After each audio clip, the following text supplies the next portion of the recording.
Welcome back, everyone. I'm joined with Daniel Gottschall. We're going to watch Autumn vs. Julian, but let's thank our sponsors, Wizards of the Coast, Card Hoarder, and Scott Monroe. Without them, it would be really, really, really hard to run this league. In fact, Card Hoarder personally helps me out with my streams as well, and they're just great all around. Daniel, you excited to watch some Magic between two great players? Oh yeah, it should be pretty interesting. The games were already pretty weird tonight so far. A lot of Gilded Goose. Gilded Goose, yeah. But yeah, let's get to the first deck list of the two. Ooh, so we saw this deck earlier in action from Julian's side, and it's green, white Maverick. And in fact, Julian is running the three same decks that he did previously versus Javier. And what is this deck trying to do, Daniel? Well, I'm actually not too familiar with this deck, so I don't want to say the wrong game plan, but it sort of seems like similar to Dense and Taxes, but instead of Aether Vial and Rishadon Port, you have green cards, so you have Noble Hierarch as an alternate one-drop, you have Green Sun Zenith, and then you get access to all the green Hate Bears, and I'm not sure much how to put the game plan exactly into words, but I sort of, yeah. I think the game plan is to just try to grind them to dust. Instead of trying to lock down all of their mana, you just try to get some undercosted giant threats to end the game. So in that regard, Green Sun Zenith is perfect for that and lets you play the toolbox of Hate Bears and grindy cards. I guess we'll see if the Knight of Autumn can beat Autumn. Oh, we will. But let's take a look at the second deck list now. So this one I think might be more in your wheelhouse. Yeah, this is really interesting. And it's really interesting how Terminus is positioned in Legacy. Because I saw that Edgar was actually playing Bant, sort of control or Bant cards at the PC, and he was choosing no Terminus. So it's kind of an interesting choice to play Terminus or not. But it seems Autumn has accumulated knowledge here, so it's a more classic Miracles deck. So to me, this looks like the GP winning list, but the collaterals were cut for accumulated knowledges pretty much, right? Is there Veil of Summer main? I think it looks like No. Veil main either. So those were the 4 cuts for 4 AKs, right? Yeah, and then he have Entreat main also. Oh, that is actually interesting. Entreat has been cut from the deck unless if it's... Is it underneath this? No, I think it just I don't see any. So yeah, that's pretty interesting. It looks like very lean deck, a lot of 4-ofs. Yep. So specifically in this matchup, I think the most important card from Autumn's side will be Terminus. Do you agree with that? Yeah, and yeah, especially with the accumulated knowledges and just making sure you can use your mana to keep as long as you're not flooding the Terminuses, which is be excellent. I think what's going to generally happen in this matchup is Julian's going to spend some mana ramping with creatures or whatever, play a creature or two, and if Autumn Terminuses, that's just a Queen 2-for-1. But yeah, and it'll be interesting to see how Mystic Sanctuary. I haven't seen it play that much in Legacy. How much might change how Terminus works in the matchup, or like how the matchup will play out. But let's get down to the match. I think they're ready to go. I was probably happy for no Veil of Summer in this matchup. Probably. All right, so Julian's on the play, and can you shift the notepad a little bit up? Yeah. Okay, so both hands look like keeps to me personally, and you see the turn 1 mana creature from Julian. Yeah. Yeah, it's definitely an interesting choice whether you want to use Green Sun to get a mana creature or try and play Mother of Runes and play it slowly. Like when you have Ramunap plus Horizon Canopy, so you have a bit of a mana sink right there, so you have something you can ramp into right there. Yep. Meanwhile, I think if Autumn finds a Brainstorm, it's going to be very, very, very good for them. Oh yeah. Because we already have the Terminus in our hand, right? Yeah. Yeah. And it's it can be pretty awkward. That's part of the problem with getting mana dorks against a deck like Miracles. But one thing about you need to pressure them, and especially now, like if you only play one threat at a time, it's not going to be good enough. So you kind of want to overwhelm them. And ramming up, it's a threat that can run away with the game quickly using value from the Horizon Canopy in a way. Right. But it's definitely like really tough to know, like especially Mother of Runes too. She's also vulnerable to tournaments. It's very probably nerve-wracking, tough to play against Miracles when you have Mana Dorks and Mother of Runes in your deck.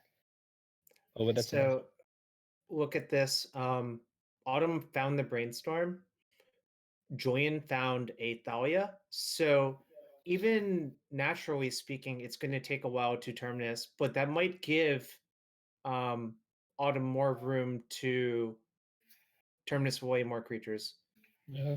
You know why I played Canopy there? Is it like Cradle reasons or is it like By the way, Anu, it's been pointed out to me that it still says Javier Dominguez, but we know it's Autumn. I realized that too. Yeah.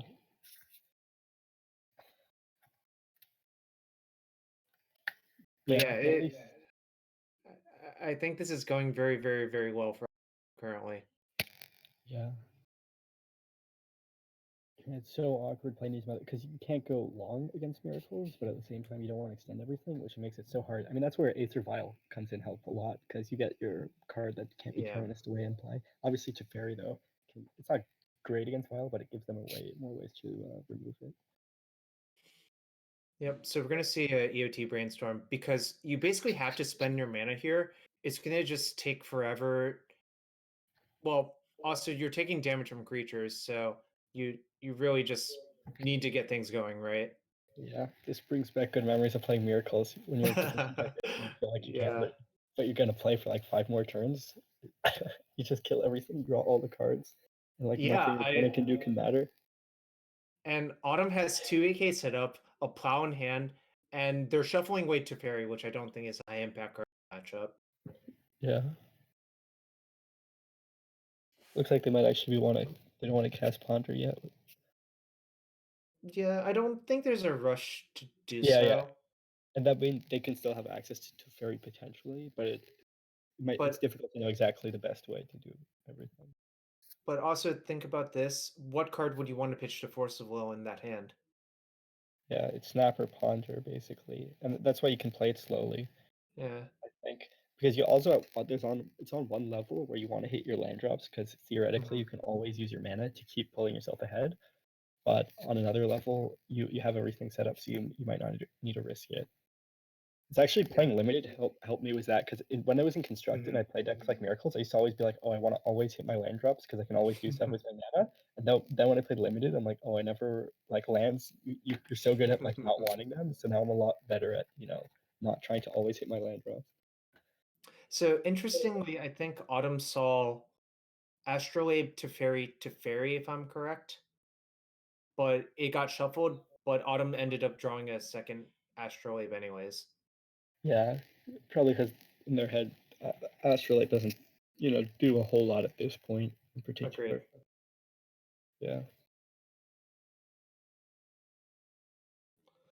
So we're seeing a classic dynamic play out, which is aggro versus sweepers. And so Autumn has dealt with the first wave creatures, and now we're seeing the second wave come. Yeah, though it looks like Julian doesn't have that. It's not that threatening of a wave, but yeah, there's definitely the Scavenging Ooze. Like that's one thing when you play against Jundin Modern and you play a combo deck and they can have Tarmogoyf or Dark Confidant, but then they play Ooze and it's like the least threatening one. That's what I was trying to bring up. It's like it's not the most threatening creature in the world, though of course in some game states it can be. It's always a bit scarier than it looks. I think it actually is a little bit more valuable in this match. Sanctuary. Yeah. Just keep in mind that like at any point Autumn gets a third island, then a fetch land, then every fetch land just becomes a terminus on top of the deck. Yeah. However, Autumn has just drawn a Mystic Sanctuary instead, which is really not where you want to be. Yeah. Yeah, the Sword of Fire and Ice definitely can. I didn't realize there was this. For some reason, I didn't see the Stoneforge. I'm like, yeah, now this is a wave of creatures, the Sword of Fire and Ice. Yeah. It's a way to actually make stuff happen, and then the Mother of Runes letting you double spell. So yeah, we saw main phase AK, and the real reason to do that is you really don't want to play that mistake. A, it opens you up to Wasteland. B, it spews some value off. Yeah. You just want to draw that fetch land. Yep, the fetch land was really good because that also turns on your Mystic Sanctuary. Yeah. It's also interesting with Sanctuary because I remember with Miracles used to be like, oh, I only have X amount of Terminus left in my deck, and now you can just No. recycle it with Sanctuary like 5-6 times. I think the max is 5 in Autumn specific build, and that's because there's 3 Terminus, 2 Sanctuary. Well, you can always So, start Snapcastering them back, But oh, snap! True. That- The slow Chroma's Vengeance, right? yeah. All right. So here, look at it. Look at this play that's about to develop. Either you play Sanctuary, putting Terminus on top, or you play the sneaky fetch land, which puts Terminus on top. But you have accumulated knowledge to just miracle it on their turn on command. This reminds me Yeah. of the old days where you could just activate top, Terminus them during your combat step whenever you wanted. Remember those days? Yeah. Sanctuary is so good at setting up a lot of different things in the deck that is similar to top in the consistency of it. But it looks like they're queuing. Yeah. It's interesting. Main phase. Yeah, I would be very tempted to just like play Sanctuary and pass, or play a fetch land, but I'm not sure. No, they still have Snapcaster Plow to protect themselves from Sophie. Yeah, it's definitely probably what they think how their long game plan is over the next 3 turns, how they want to develop everything. So this is a coherent plan as well. Yeah, they might just want to Sanctuary back to AK to draw 2 again. I'm not sure. Oh yeah, that really gets out of control very quickly, doesn't it? Yeah, because well, if I'm in Autumn shoes, I'm like, how do I keep developing my board to try and stay ahead as much as possible? Like, yeah. But now Autumn, I think was No, I it think it's the AK on AK. I top? only see Yeah. one in the graveyard now. But yeah, I think this is exactly the position that the Miracles deck wants to be in. Just a commanding card advantage suite. And enough land drops. And we see the win con in hand too. Soon there will be a parade of elks. Yeah, and the thing is, like, Julian can't is basically never able to use his threats to do anything. I mean, he untapped with them technically, but none of his threats are able to do very much. So that's the spot that Miracles wants to be in. Right. I mean, you just look at his hand and you look at Autumn's hand, and all his cards are just a little bit weaker in a way. Like all of Autumn Yep. in this matchup, all of Autumn's cards draw 2 cards or answer your cards. Yeah. And I think the reason Autumn is trying to kill creatures one by one is they're really trying to incentivize first getting the Sophie off the board via elking it. And second, if you keep doing this, Julian might think, oh, Autumn doesn't have a sweeper. It's time to just unload, right? Yeah. Though so many cards and with Mystic Sanctuary, that's the thing that's so crazy about Mystic Sanctuary. I mean, I tried like the Bug Delver deck when Mengucci played, and I was like in a board position where my opponent was hellbent. They had no cards in hand, but they just had a fetch land, and my hand was like 2 Tarmogoyfs, and I'm like, I can play one or I can play both. But yeah, either way, I'm in a bad spot because if I play one, then they can just like ponder into Jace, bounce it, or if I play 2, then they can just Terminus. So like Sanctuary is just so powerful, and it's just the land like that's like it doesn't feel like a real Magic card. I say it's like a Yu-Gi-Oh card or something like power up. So look at this. Oh wait, was this the AK we knew about? Yeah, I think that's the one they put on top because Autumn only has 1 in the graveyard unless it was 8 in the AK. Yeah. Can't see. No, I don't think so. The ooze just came down with no mana floating, right? Yeah. Yep. Yeah. So what we might see here is Sentry put Terminus on top, say go, cast AK. Yeah, that sounds You, great. you you do lose out on 1 card, but I think that's okay, right? It's tragic. No, I'm not. Yeah, I'm not sure the best. Because Yeah, it's pretty tough to know. I'm just trying to imagine if I was. It looks like Autumn might want to make the ooze into an elk, or maybe they're making the sword into an elk. It's probably No, more likely. I think you would make this sword into an elk and then Well, terminus yeah. it away as well. So you That's could make, just great. but Oh you can my also argue gosh. for the ooze because then the ooze, like they don't have any creatures in play, and this way you get to keep drawing your extra card. They're actually making a food here, it seems. Yeah, yeah. Which is The making food is also rational, but I was contemplating for a second if it's right to make the sword into an elk immediately and terminus well, it away as well. I think the reason for the ooze is like because your AK draws 2 cards, so it Mhm, like they don't have any creatures in play to equip right now, and then like mhm, every other AK in your deck draws an additional card. Um, and just draw. So you draw an extra card right away, and mhm. then every AK you draw gets. So that's why I would be tempted to make the ooze. But also the sword is also a close one. But still, you do get to draw extra card, and then every AK is powered up. Mhm. But when you have AK, I kind of get obsessed over making the AKs draw more AKs. So I could definitely see the sword still being a better one. Making food's interesting though. I think what might be going through their mind is that, well, we're going to terminus this turn. Our opponent's at 20. You can turn the corner pretty quickly if you decide to do this instead, right? Yeah.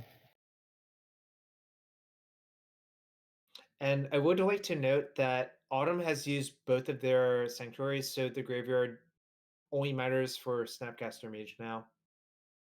Yeah, but I would be so tempted to make the ooze into an elk because then you get instead of making a food, you get to draw 1 extra card. But it's definitely hard to know. Though also, it could be pretty easy to also forget about the ooze AK interaction, especially when you're like doing this like 5 turn long game plan. Most Right. people aren't like me, like staring at the AK in the yard, like obsessed with. Yeah, Like, you might overvalue drawing cards too much. yeah, I've been playing too much sealed, maybe. But then it's also because then I start drawing too many cards and I get nervous. I'm gonna deck out too. So yeah, it's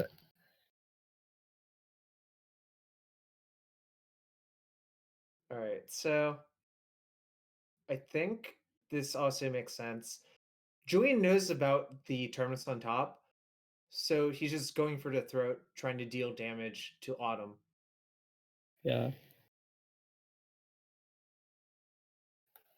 I think he knows about the AK also because Autumn never cast the one that they Yeah, accumulated I knowledge. th- But I oh yeah, I think Julian knows that AK was drawn last turn, and Sanctuary put terminus on top this turn. yeah. But oh, So interesting. Julian did not ooze the other AK in response. he might Did have he? forgotten. I think he probably just Yeah. or he probably just like you click pretty quickly. But yeah, I'm Yeah.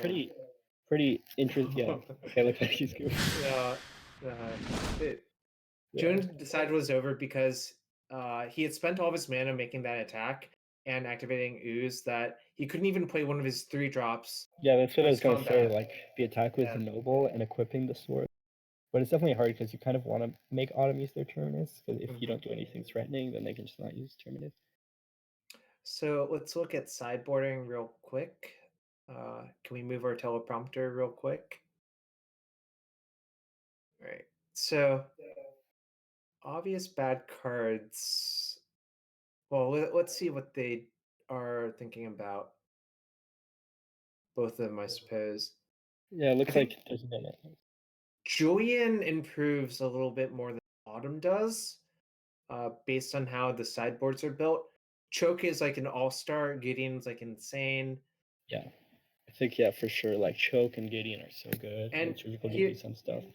here's one of the unique things about this format.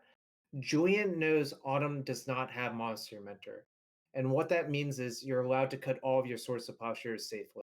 Yeah, it's so awkward against Miracles. How like you kind of want to keep in your plows when you play like these white decks, but also it's like so Yeah. it feels so bad to do it, especially in your head. You feel like then they could just force it if they draw their mentor anyway. So obviously, when you have the mentor in play, it doesn't feel good to force a plow. So yeah, Return to Yeah. Nature seems like a pretty good sideboard card for Autumn because it answers the equipments and it answers Choke, and so that seems like pretty exciting to side in, but not much else. I mean, there's Containment Priest, but it doesn't seem very good. It's just like if you have terrible cards, but you'd probably rather have All right. forces because like force, like you said, like Choke is one of the is an easy way to lose the game, and Sylvan Library too. And again, deck lists are known, so Autumn knows about the presence of choke from Julian's sideboard. Yeah, it's pretty interesting because Autumn's on the draw now. Whether you want a counter spell or like the second force negation, but it's always hard to know how much to value force in like these fairer matchups, because it's so good when you have like Jace or something to protect it, but it can be hard to know how much the cost is. So, ooh, I think both hands are good. Yeah, we'll see some Cradle into Gideon combo. I've never seen that combo in action before. Yeah. Also, that Autumn again has Brainstorm Terminus in their opening. Well, Yeah, this also time in turn their one opening. Astrolabe. Yeah. Yeah. But that's going to end up being pretty good. And we Yeah. drew Source of Plowshares. Everything's looking perfect for Autumn's curve. Yeah. And it feels so good to have accumulated knowledge on 2, because sometimes you don't do anything productive on turn 2. So, I mean, maybe that's just me.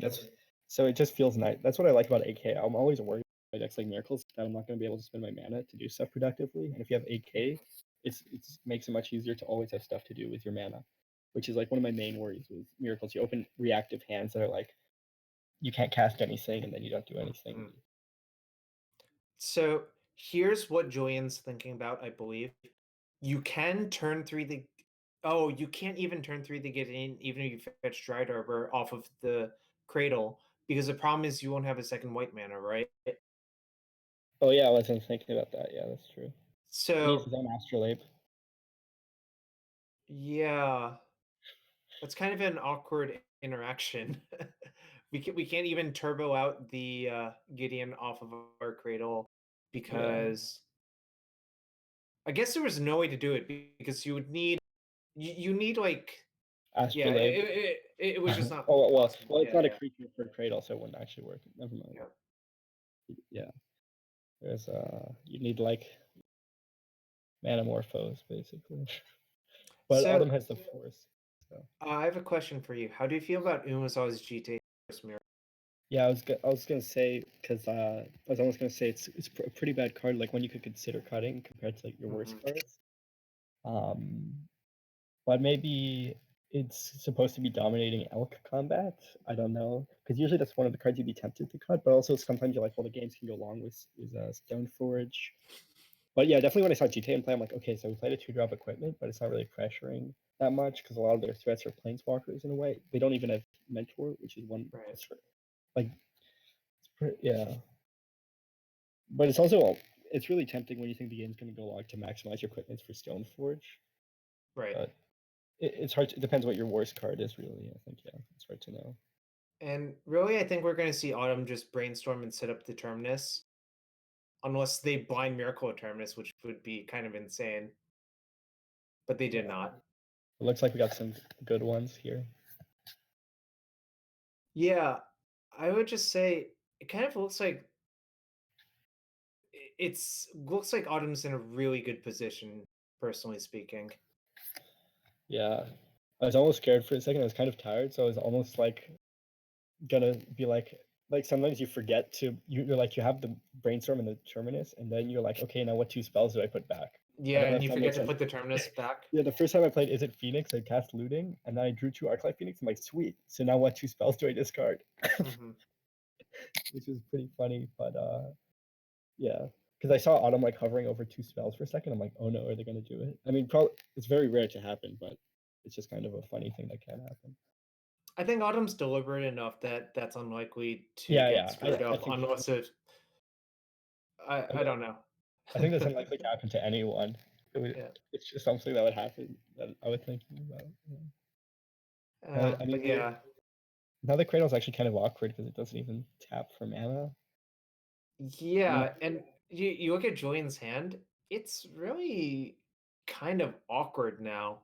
Like, I think Autumn's going to be able to clean up most messes, and I don't think Julian has any like uncounterable cards like Throwing the Last Troll or anything like that, right?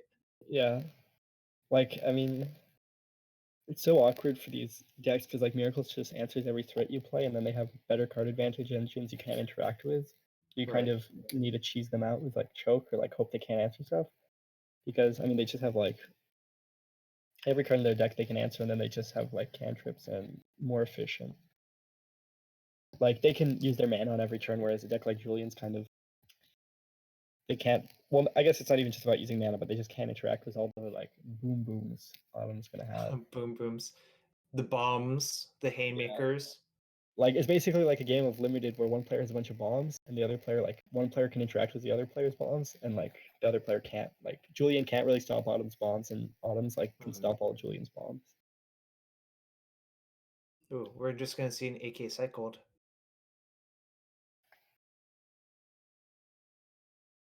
So I'm gonna highlight something interesting that happened there. You have to choose how many islands you want to get. Basically because you have Mystic Sanctuary in your deck, right? So you have to decide what your first 3 land drops are going to be.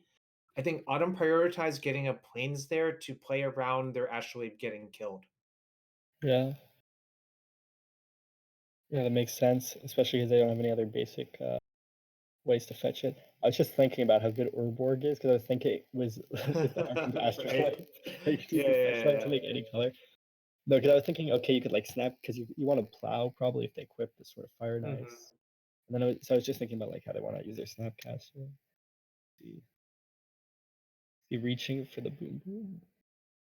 Let's see. I mean, there's multiple boom booms, but I don't think you can ever let this one stick without like an answer in your hand. I'm trying to remember if Autumn's deck has a bunch of Council's Judgments. I can't remember currently. They actually like cut a bunch of them because now they just play like Okos and stuff instead. Yeah, there's no Council's Judgments, so this is like a must force, I think. Yeah. I played the Legacy Challenge like last week, and I think I ulted Liliana like 3 times because nobody plays Council's Judgment anymore. Oof. Which is a good. It makes Planeswalkers a bit better. So we actually go for a Snap Brainstorm first to get a little bit more information. Ooh, there's a Jace on top. I know you're a big fan of that card. Yeah, it's so good. Yeah. I also like started realizing how much better it is. Like I've been playing like when I play degenerate decks in Modern, you're always so scared of Jace. Like most threats, they're not scary, but you're like Jace closes the game so quickly. I mean, and with Force of Will, it's such nuts. It's just it's so good. I was almost thinking the last game whether when Javier was playing against Bomberman, whether he should be plussing to try and stop Julian from comboing off, but probably not. But just from my eyes, I was like, what if Julian draws, Disenchant into Ballista or whatever? Yeah, it was going to be really hard for yeah Julian to get out of that one. But here, I think Autumn Brainstorm first, just seeing what they want to pitch to Force of Will. And really, Autumn kind of just has the entire world in the palm of their hands right now, in my opinion. Yeah. Just tons and look at that hand; it's so stacked. I think Snapcaster because you don't have that many spells to flash back Yeah, graveyard. I agree. Oh yeah. But just the next few turns are going to be a barrage of blue-white haymakers. Yeah.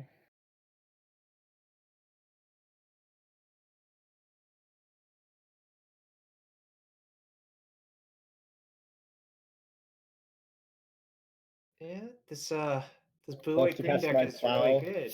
Yeah, I love to cast plow off my basic island.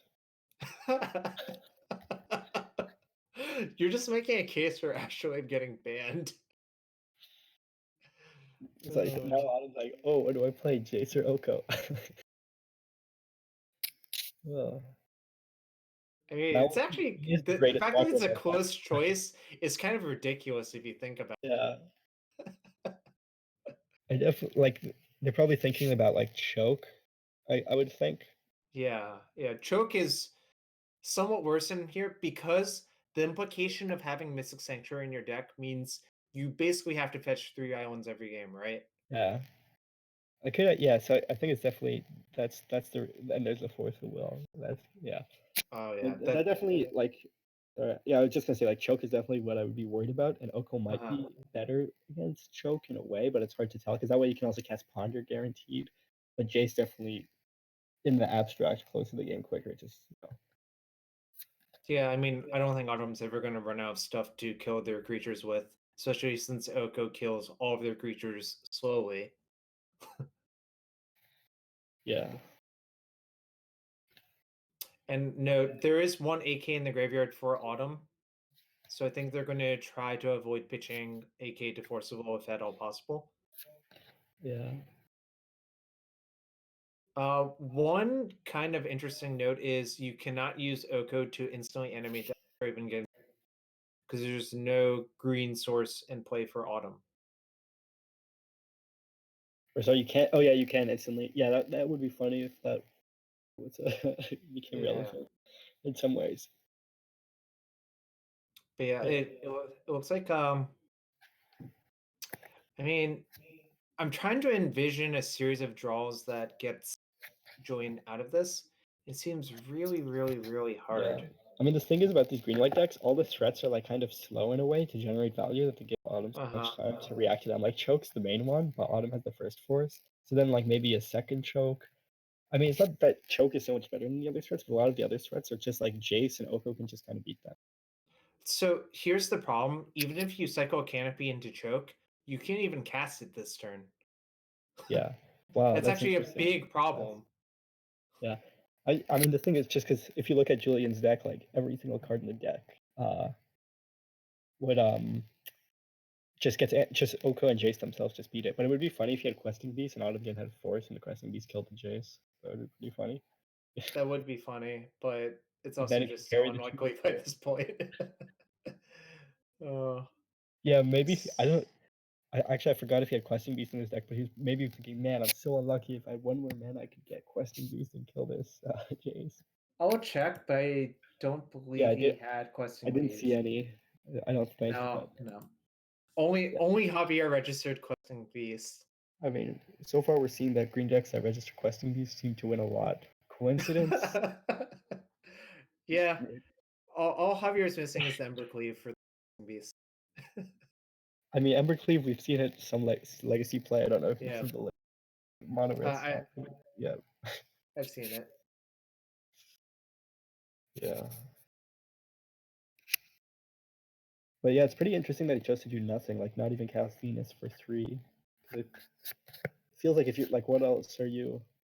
Not even crack the Canopy main. So another thing you could do if the Zenith resolve would be to Zenith for 2, then equip sort of Fire Nice to it, which makes it immune from both Oko and Jace the Mind Sculptor.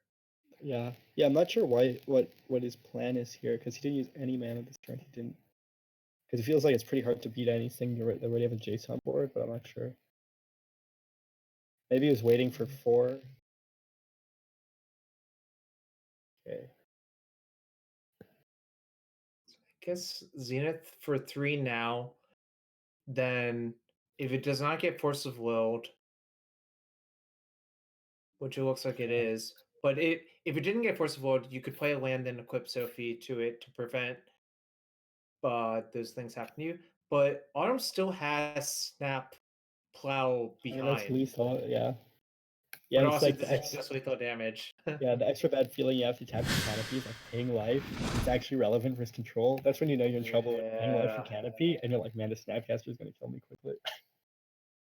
That was kind of a lopsided match, frankly speaking. Yeah, I guess we can see why Miracles won the GP against the Green Sun Zenith decks. That's true. That's true. It was a different style Green Sun Zenith. Yeah, that's true. But I think the players are going to get ready for another match. It was good to see you, Daniel. You too. And we'll be right back for another match.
Hey, what's up, everyone? I'm back with Jonathan Sukenik, aka WatchWolf92. What's And up? Jonathan, are you excited to watch some Magic tonight? Yeah, I'm always excited to watch Legacy and to see two very good players play. It's been great all night, and I'm glad we get to watch so many matches. So let's get into the next one. Yeah, well, let's take a look at the deck list. And this is an exciting one. I don't know how much experience you have playing this deck. I have a reasonable amount. hmm I've watched a lot of Caleb's streams, and he kind of like Fair enough. started off with this deck, Mhm. but it's gotten some new tools in Karn the Great Creator, Mystic Forge. So it's cool in that it gets to just like turbo out all these things. Like it has an infinite combo in it with the Oriok Salvagers and Lion's Eye Diamond, but then it can also just play a fast like Mystic Forge. So it's kind of like that old-ish like vintage deck where you just Mystic Forge and dump a bunch of things into play, and then you can still like harm people very proactively. So kind of, and it's still a Chalice deck, so it has all these different plans going on, which is pretty awesome.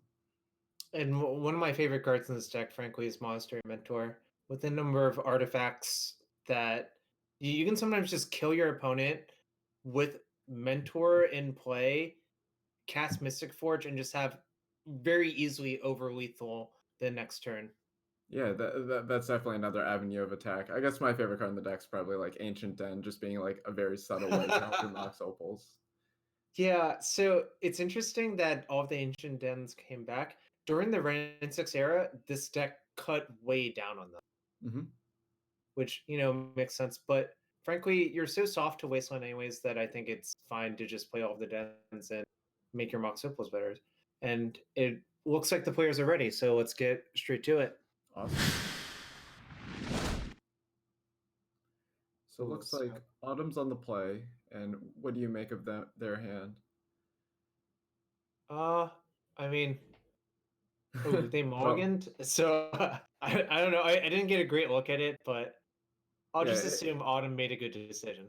Yeah, it was a one-lander with the brainstorm and not much else. So, sure. Also, keep in mind, Autumn knows that they're playing against either Bomberman or Blackguard Reanimator, which I think should influence your mulligan decision. Yeah, definitely. So if you think you're against Reanimator, you have to be very proactive in your mulliganing, and having this turn 2 counter spell would help out a lot. But even against the Bomberman deck, like other than Cavern of Souls, like counterspell is still very good on turn 2. So I really like this opening hand from Autumn. But Julian also has a bunch of threats in hand and some fast mana. So the way it works out is you cannot play Mentor in this turn, but also that I'm not sure that you really want to, because if you were able to play Mentor in that turn, that implies playing all of your 0-drop artifacts first. Right, and yeah, that's kind of like a nombo. Like you see this with Mentor and Young Pyromancer, that sometimes like when you have to do certain lead up to it, then like it's not as effective when it comes out. So by waiting a turn, Julian's able to play the Mentor and then deploy these 0-drops.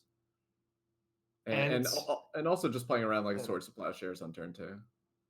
So one thing to note, Autumn knows that their mana's not under attack, so you can fetch all of the dual lands you want in these two matchups. Yeah, so you don't have to get planes, which means your Mystic or Mystic Sanctuary on 4 just like always is live. Yeah, so this turn actually, I was about to say, Julian had a lot of avenues about which threat to play, because you could either play Mentor or via Metal Crafted Mox Opal, you could play one of the 4-drops. Yeah, so how do you like this decision to play Mentor? I think I like this because if you wait to play Mentor after playing one of the 4-drops, you've used all of your 0-drop already. Yeah, so it's kind of like what you alluded to as to like why you didn't want to play turn 1 Mentor. Like that applies here in the turn 2 scenario, why you do want to play Mentor. Yeah, so I think the reason Autumn didn't counter this is they're hoping to draw a Terminus. Like they have 3 copies of Terminus in their deck, and they want to save Counterspell for a threatening card like Karn or Mystic Forge or something like that. Yeah, one thing that the Bomberman deck does like pretty well is by playing cards like Mox Opal by playing cards like the Baubles, sorry, they like replace themselves, so you get the tokens from them right away. Then later on, you're going to be able to pump them as well. So it's cool that like this bauble can turn into more things that can help apply more pressure. And not necessarily right now, but baubles plus salvagers is a very, very slow card draw engine. Yeah, it kind of reminds me of the Wirewood Symbiote plus Elvish Visionary Plane of Elves. Except a little bit slower until it's faster. Yeah, I was going to say it's slower until it's faster. You read my mind exactly. Yeah, that's why we make such a good duo. Yeah. So what do you want to put back with this brainstorm? Okay, so yeah, the island when you have a bunch of fetch lands makes sense. But I was about to say probably just 2 lands because really, really, really, you need to find Terminus to clean up this board. Mm-hmm. And like, look at this. Autumn doesn't even use the Plow and the Mentor because they know their out is to find Terminus. Yeah.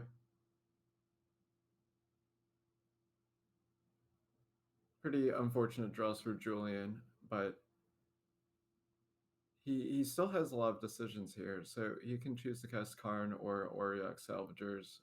I first see, yeah, so the Karn makes more sense because you get to play around Terminus. Well. So, like, Mentor's just going to continue being army in a can, so you just want to press that advantage until Autumn says otherwise. But also, if you just resolve Karn this turn and get an LED, the Salvagers is just lethal even if you get Terminus. Well, it's not like literally lethal that, but you know what I mean. Because you just draw like 30 cards. Yeah, exactly. Or something like that. It's so funny. All right. It's great though with like the slow trips because you like draw the card. Like I guess it'd be better if you drew it instantaneously, but at least like you don't have to discard because you draw them all on your opponent's turn. Yep. So it's kind of a weird thing that happens. So Autumn's at 12. There's 1, 2, 3, 4, 5 damage showing. Each cantrip you play is +4, so it'd be 9, 13. If Julian somehow assembled 2 artifacts that are non-creature, it would be lethal this turn. Yeah, but you could probably deduce that Julian doesn't have like any baubles or like probably would have like pushed more damage and made an extra monk if Julian had them. So like and since the deck plays so many of these zeros, Autumn can actually really narrow down what Julian's hand range is. All right, so I'm deciding that now we have to do this, even though it's not like what they would want to be doing. But the problem is if you just let them untap and they cast like a few more spells, you might just die even through your counter spell. Exactly. It just like buys so much time. And once again, with the limited hand range of just like knowing that it's some combination of like lands, Auriok Salvager, Walking Ballista, like a lot can a lot can go wrong when you don't swords it, but like it's pretty safe to do it there. Yeah, so I wonder, this is kind of an awkward position. Do you counterspell this Salvagers? Because it implies a bauble, right? Yep. And the bauble is like another like a cantrip version of a lightning bolt. So it's kind of it's representing a lot over time too, just like kind of like what we see Emery do in Modern, just like being able to cast the bauble every turn at least once. Yep. Kind of think Salvagers is the original Emery. Yeah, exactly. Or the more fair Emery.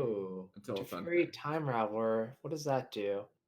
It bounces a token, which means again it's somewhere. Oh, actually, if you bounce a token, it would require 2 spells from Julian to kill you. So it's relatively safe, I think. Yeah. So one question is, do you want to draw a specific spell, like counterspell, and then if you choose to draw counterspell with your Teferi Time Raveler or Swords of Plowshares or something like that, then like you can AK for 2 in the event that nothing bad happens, which is what you see Autumn going for here. I think this is really smart because Autumn knows that there's no Cavern of Souls, so your Cavern spell is likely to be live still. Exactly. And it's easy to narrow their range, like you said. Yeah, it's very important to be playing around Walking Ballista because Walking Ballista probably won't be played until it's close to lethal. Yeah. And the other thing is Autumn's still playing to a Terminus because there's still 3 left in their deck, and they just know one for wanting these tokens is not a strategy. Yep.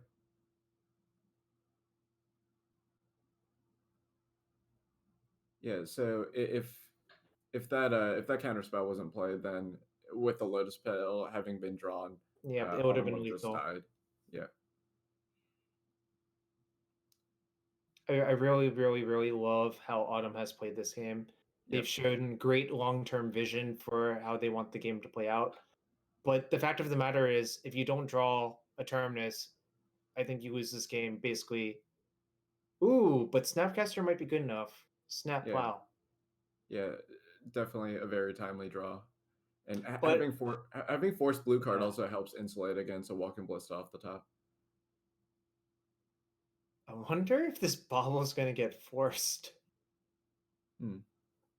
That's like kind of an interesting thing to think about. I suspect it won't be, but it is something to think about. Well, what does forcing it accomplish? Oh, Versus, that's a good point. yeah, You might as well but just force whatever they draw off, right? yeah, well, it's also a slow trip, just like Mishra's. So like, if it drew a card right away, I could see countering it because then if it hit another one, then your Snapcaster now has to block and not trade. Yep. Yep. But since it's a slow trip, like once again from our previous seduction, you know that Urza's Bobble was the card that was drawn.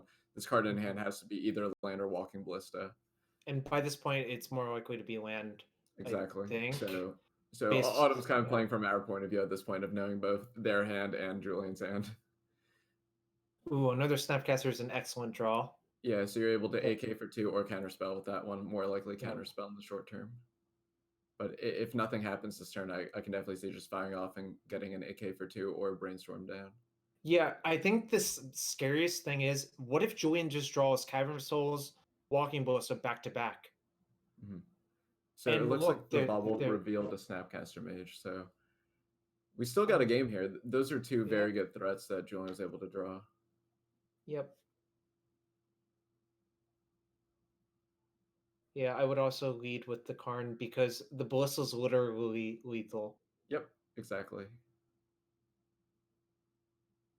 But however, we get to cast Dissipate or Absorb or Dissolve or whatever your favorite 3-mana counter is. Well, definitely it's actually much closer. It's much closer to Dissipate here. Yeah.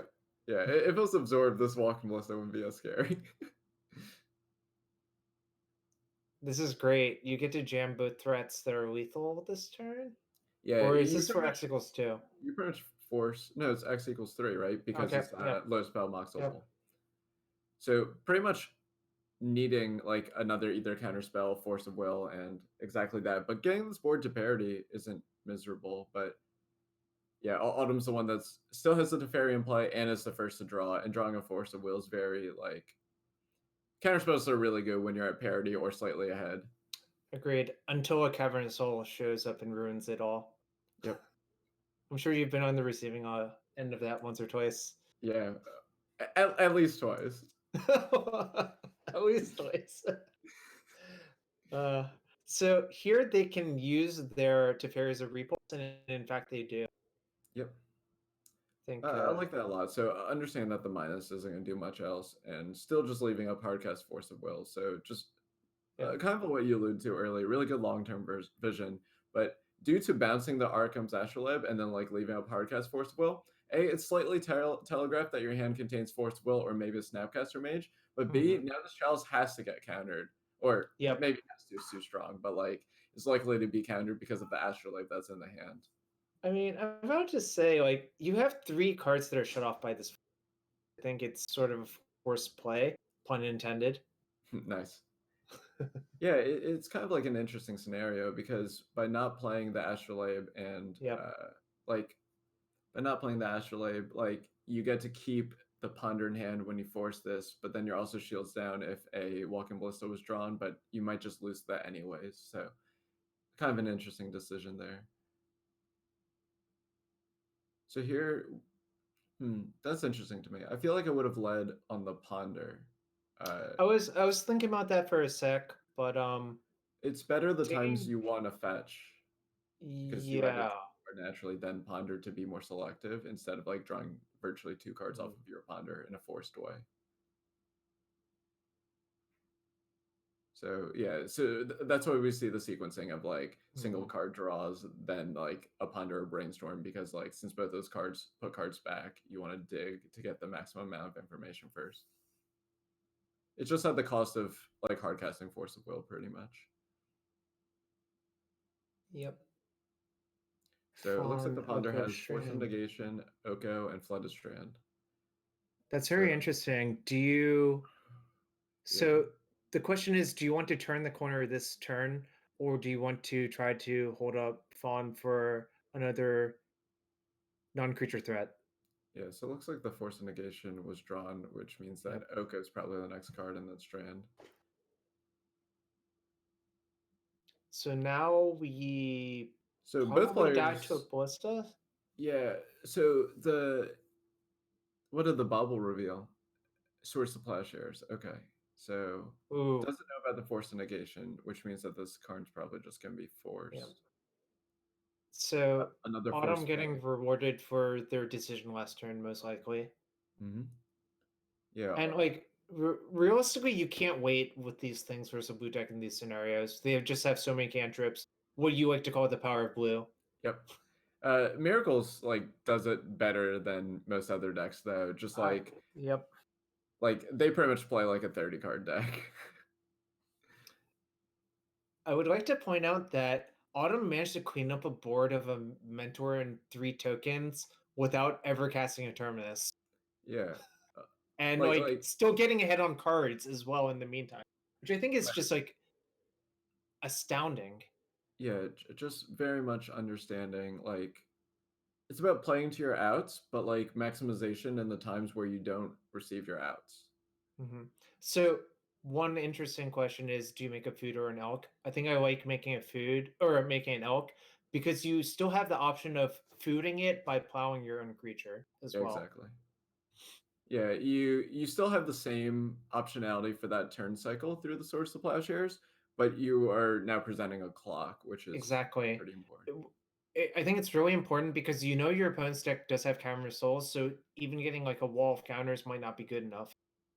Yeah, exactly. So like if you just magically placed like 10 cards in both players' hand right now, Ooh, then I don't want that to happen for Autumn's sake. Sure, exactly, because of like Cavern Ballista. Exactly. So like Yeah. so when you're not sure like who's favored in like a certain situation, you can like shortcut and just think like if we both magically drew 10 cards, like who's advantage? And like you would normally think it would be Miracles, but Cavern just changes that dynamic. So that means there's urgency. Like every draw step could be so powerful because like not all the lands are dead. Some of the lands actually induce you to lose. Yep. That was not a great brainstorm for Autumn. It found a bunch of lands, but you do get to shuffle 2 of them away. We're going to see an attack for 6, and then an attack for 9, which is lethal, though. So as long as nothing bad happens this turn, it'll be good to go. Yeah, the Elk Brigade is ready. And I mean, unfortunately, like this is what happens sometimes when you play a non-blue, right? Yeah, I should have chosen a different card to like so much because 4 Ancient Dens was not what I was hoping for Julian. Method Man 008. No, Autumn's up 1-0. It's just the 0 looks like. It's felt like a lot of matches, but in the best way possible. Yeah. All right, so you have some experience with Bomberman. How do you like sideboarding here? I mean, honestly, I would not sideboard very much, which is perhaps a criticism of how the deck is built. But I mean, realistically, one of your main tools in this matchup is to try to chalice your opponent on 1. You don't take chalice out in this matchup. The only things you can take out are win cons or baubles, or like perhaps a land or 2, really, if you're afraid of flooding out again. So one thing that's kind of interesting is I forget, there's like a Mystic Forge in the board, right? Yep. So like since your Karns are already must counters, I feel like the times where your Karn resolves and you're getting Mystic Forge doesn't exist as often, like getting like a Blister, or like you're able to press an advantage with Karn anyways. that like it could be possible that you want to side in specifically the Mystic Forge. So to have interesting more threats. you would point that out. I used to sideboard in the 4th Mystic Forge a lot for this exact reason. See, no time Bomberman player has some ideas. Nice. All right, so how about from Autumn side? Like, I feel like there's a lot you can do because there's like a creature plan and a spells plan. There's just like so many things you gotta address. Yeah, it's kind of weird. This would be a matchup where something like Vindicate would be an all-star because it covers all of the ones, right? Mm-hmm. But I think you see Autumn looking at Terminus and being like, do I really want this card? And one card that is actually phenomenal in the matchup, even though it might not seem like it, is Back to Basics. Mm-hmm. Shutting off the soul lands is powerful. Getting their caverns is powerful. And like sometimes you just randomly get their ancient, your favorite card in the matchup. Yeah, exactly. Yeah, it's interesting that like your mono white deck like is susceptible to back to basics. Like we're so used to like Death and Taxes and like other matchups that are mono blue that back to basics won't count against, but it really punishes the fast mana. I've actually found Back to Basics to be good versus Death and Taxes sometimes because of Wasteland and Rashad Port and Crocus. Yeah, I understand. It kind of depends on the texture and how you can address Aether Vial. So,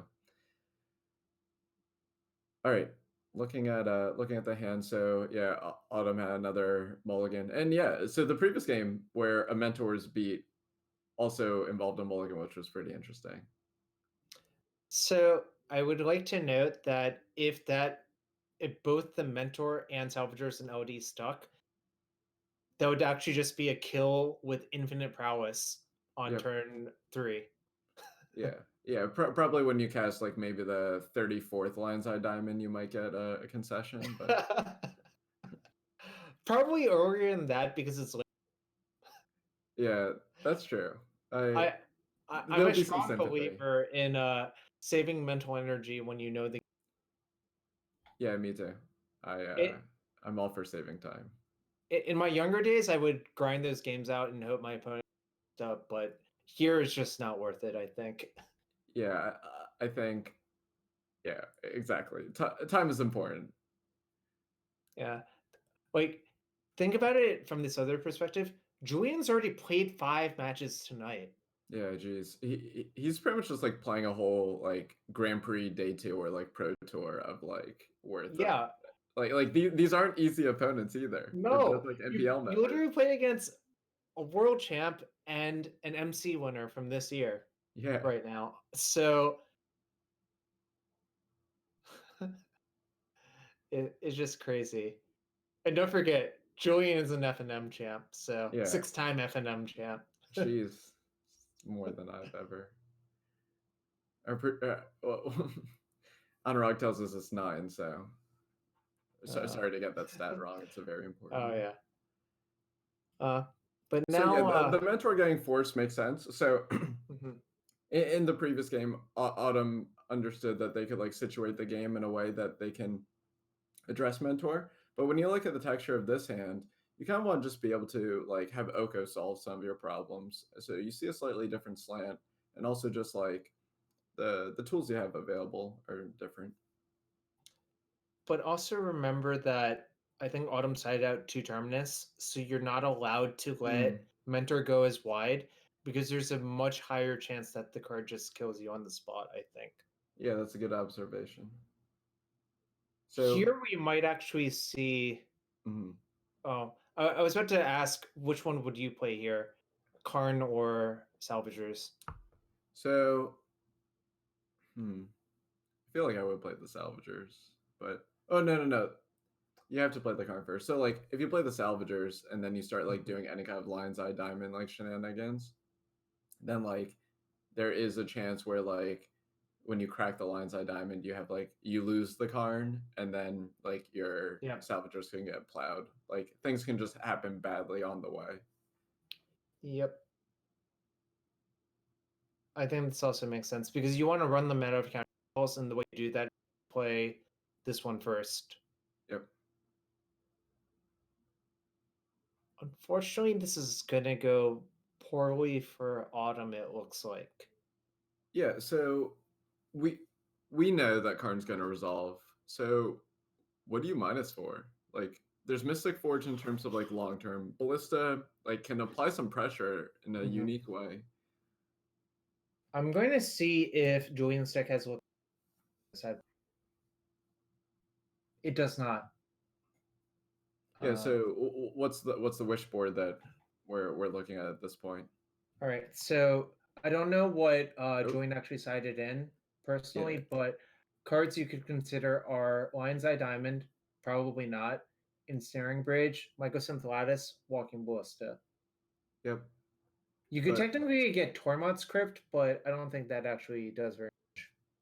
Yeah. So the Forge actually like makes sense to me. So like if this Karn dies, then you can just like you know that there's no counterspell in hand because like you don't brainstorm there to not play your force.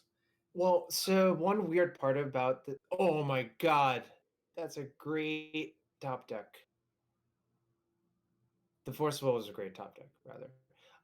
But one thing I'm going to point out is I think getting the Mystic Forge is a little bit strange because if you just got a Ballista when your opponent die, like you know your Karn didn't get countered last turn, so that gives them a 1-turn window to top deck a counterspell. Well, but with Salvagers, like a sword still solves that. So like Mystic Forge plays around Sword Plowshares. Right, but here's the thing: if your Karn doesn't die, then like, do you even care? Because you could just get like, Mycosynth Lattice instead, right? So it looks like AK was the reveal on the bubble. Yeah, I understand what you're saying. Definitely an interesting spot. So, but here now, Julian can actually play both 4-drop threats this turn. Yeah, it's like pretty powerful. I feel like you just lead on the Forge that they know. Chalice is interesting because like you have your opponent tapped out at the state, and like if that Chalice ever matters, it's just an elk with a charge counter. I was going to say, yeah, putting that into that is kind of weird, right? Yeah, it could be possible that Julian might have like miscounted the mana and not realized that he could just play both 4-drops this turn and combo kill. That's fair. Like, well, as you know earlier, it's like his billionth match against high level players. So,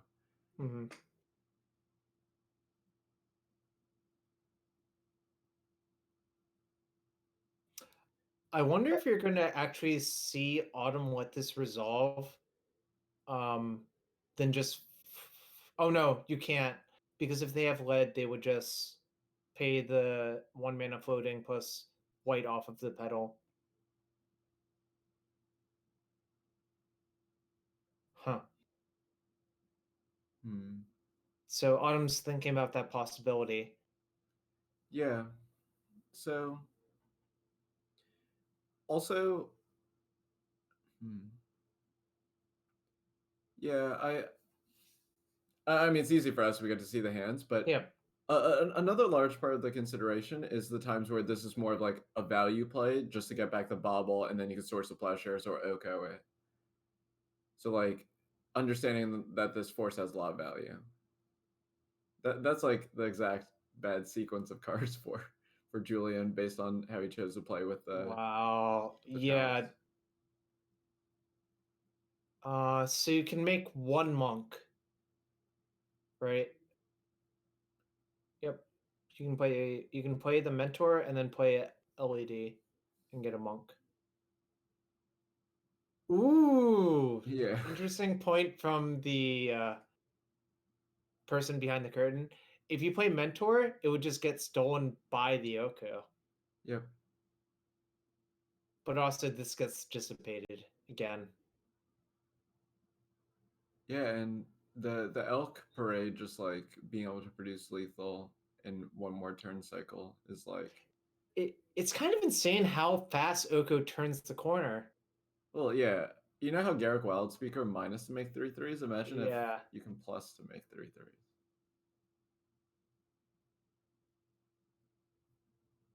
All right, so Well, without something to swap, this actually survives the turn, but yeah. not in the best way. Except for like, well, the sword still Mhm. allows this to be okay. So, like, Julian still gets a turn. Is what I'm trying to say. So do you plus on the chalice or the mentor? Yeah. I guess you probably. You could just shove first, right? Oh yeah, you could. That's actually way better, right? Because then you don't get the option to block one of the 3/3s with the 3/3. Yep. Yeah. Yeah. So probably just shove. Then you can animate the chalice. And then unload your 1-drops if you want to. Mhm. There's a bunch of them in their hand. Well, so I could also see Autumn just considering like making a food. Like you could always just not play that, but the problem is like at that point that you're just dead to a salvagers off the top, Mm-hmm. and being able to play Ponder, Astrolabe, and more importantly, just the source of plowshares on the salvager. It's So, like, well, let me ask you: yeah. is Autumn actually dead to salvage off the top? Because the only thing you can do is bobble a bunch of times, right? And there's nothing to do instant speed. They sometimes have like, well, I guess Julian cited in 1 cast out and 2 plows. The problem is you don't have like infinite mana on No, their you turn. you don't have infinite mana, but you can like flip 4 mana, right? With the bobble triggers on the stack. Um, but you Okay, only so have this one lotus petal, so like how would you use the mana? Like you don't have mana from the LED, and you have to tap some lands to be able to you play the do spell. have mana from the LED. With the bobble triggers on the stack, you correct your LED. Oh, you're saying, oh yeah, Yep. yeah, because the cast out isn't in your hand. Okay, yeah, I got it.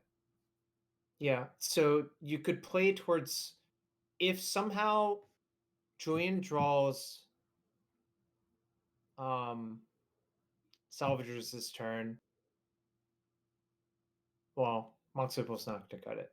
Yeah, and with Swords to Plowshares at the ready after animating the Chalice, Salvagers wouldn't have won that. Okay, Anyways, I so guess a quick 2-0 for Autumn. It's gonna be down to the wire for Julian. yeah, this night of playing back-to-back matches, Oh yeah, starting from the it's winners and then all the way back against the wall. Will it be the whole curve, or I don't know, but there's something I do know. It's that there's a raffle. And yep, since it's me here, it's usually the playmat one. So yeah, this playmat's awesome. So yeah, just shout out to Card Hoarder for supplying this and being a sponsor of the stream. Scott Monroe and Wizards of the Coast as well. So you guys know the drill at this point. If you're still here at this hour, first of all, thank you. Second of all, type Card Hoarder in that chat. I'm gonna do it too, because Personally, I'm a fan of the Doge on the side. Yeah. It reminds me of Calcano, really. Yeah. Well, it makes me think Anurag just has too much time on his hands because he probably made it. But very playmat, mini swag, yeah, such dragon. the Such Dragon's probably my favorite part. Like you gotta figure out like exactly what nouns go where, right? Like very swag doesn't sound very good to me, but like very playmat is like very spot on. Yeah, I agree. And then the many raffle makes me feel like that there's gonna be a lot of raffles without like explicitly saying it. But if you've tuned in every week, there is a raffle, like 2 raffles, like every week. So I highly suggest just following this channel if you don't already. And the LPL has been terrific this year. Like lots of great matches and lots of great. Like I watch the commentary when I'm not doing it, and it's always just like a blast. 2 raffle. Entered too. Oh my god, everyone's here. 2 raffle, much wow. Mm-hmm. So we'll say, I don't know, 10 more seconds or something. I think there's technically a timer. I think they just stop it whenever. Oh, fair enough. Yeah, It's I'll prove it totally to you. arbitrary. Okay, stop it now. But then there's like lag, but you know. Ooh, Lil. Congratulations. That's a weird way of spelling Watchwolf 92, but I guess congratulations. Rigged. It is rigged. I think you should message Julian later, obviously not now, or message Honorog. Probably it's Julian, because, you know, that means you're probably also following the channel and whatnot, so it's good. All right, so I guess we're just going to cut to a commercial, right? Yep, it's time for me to leave. It's okay. Bye, Jarvis. Bye.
And we're back. So a little bit new, a little bit old in terms of the commentator. So Dan's joining us again. How you doing?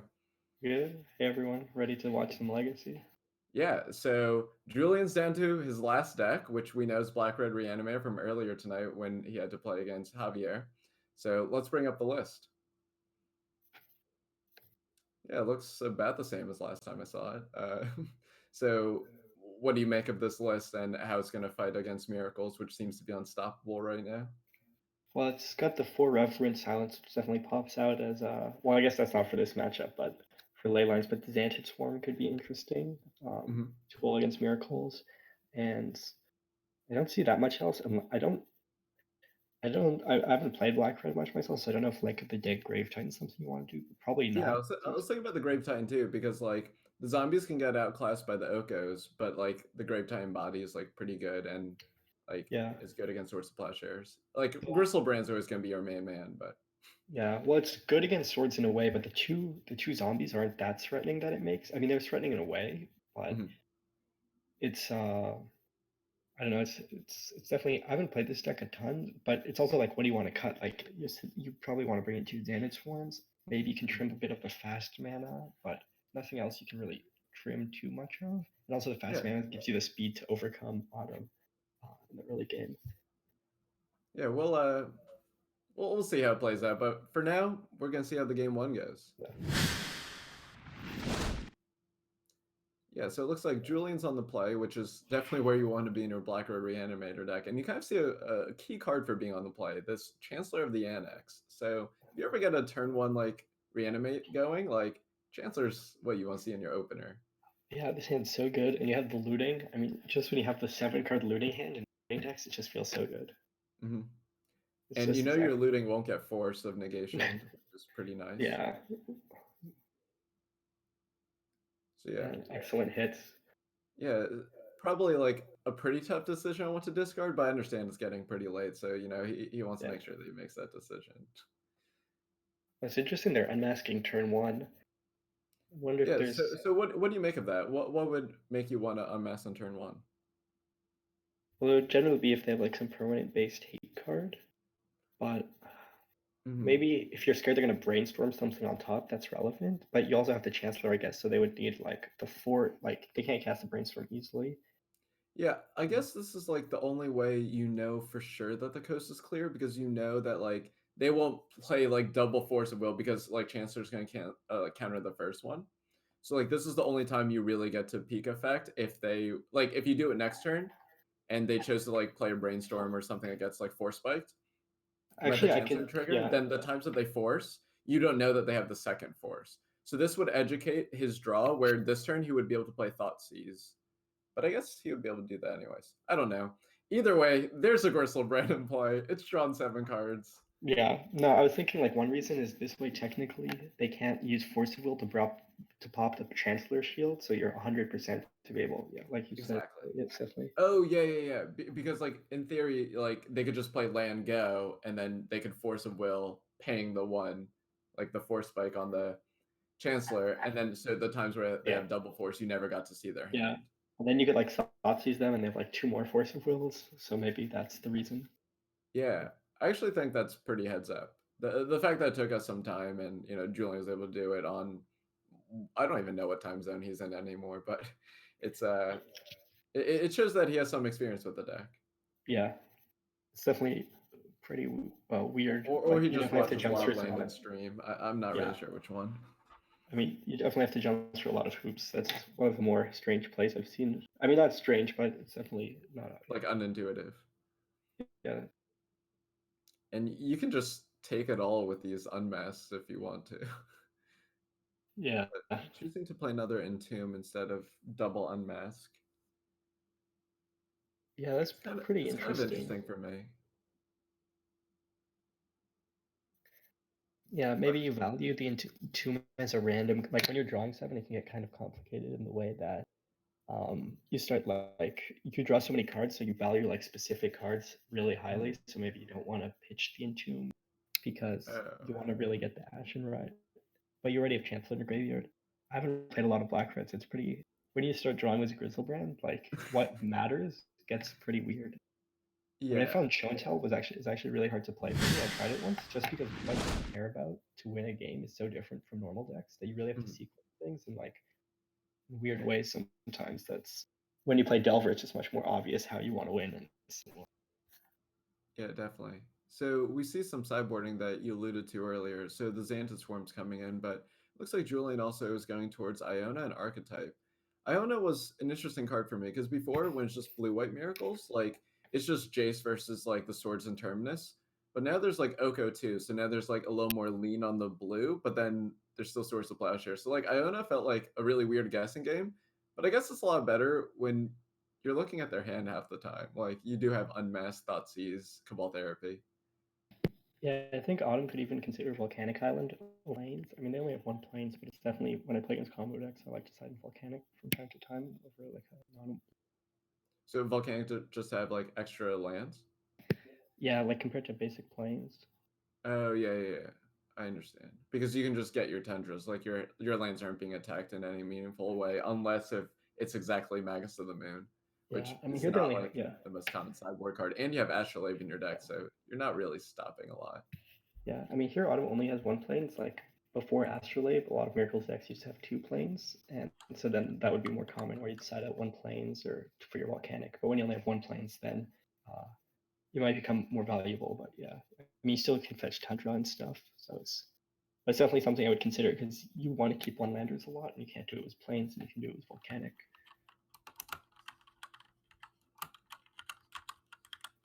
There's actually Return to Nature, maybe, because since it's like infinite o'clock in but that actually does have to exile a graveyard, a card from the graveyard clause, so Autumn might want it. Yeah, I think it's interesting. Like I feel like the Veil and Return to Nature I would want. Yeah, but also it could be pretty easy to forget. I mean, I don't know. It's pretty late in Europe, and Return to Nature, you've just been using it as a disenchant all night. It's pretty easy to forget that last mode on it. Mm-hmm. But also, it is possible that maybe it is too slow. But compared to a card like Swords to Plowshares, you might want it. I'm not sure. Yeah, so what Landon brings up in the chat, who, has played Black Red Reanimator a time or two, is that like Iona plus Archetype is the lock. So I said earlier how like Iona, you kind of have to like play this guessing game between blue and white, but you know that they won't have Terminus in their deck anymore. They're just gonna have swords. So if you just Iona on white and have like have well, if you Iona on white, they can't Terminus, and then Archetype stops like Oko and Jace. So you're able to use Gristlebrain to dig for that. So thanks. Yeah. Yeah, I actually used to. I was playing some Dredge recently, and I'm like, oh, I should side an Iona against Miracles, and because of Oko, I was like, actually, maybe I shouldn't side it. The Iona. So Containment Priest and Double Force is like a pretty good spot to be in. And before the draw step, Julian actually didn't have any source to discard. Now he has quite the decision ahead of him. So Entomb is very good in terms of like being able to like get the exact reanimation target you want. Like you do have a Gristlebrand in hand, but yeah, we see the natural discard. So a mechanic that's used, I guess half the time, like when you're on the draw. Yeah.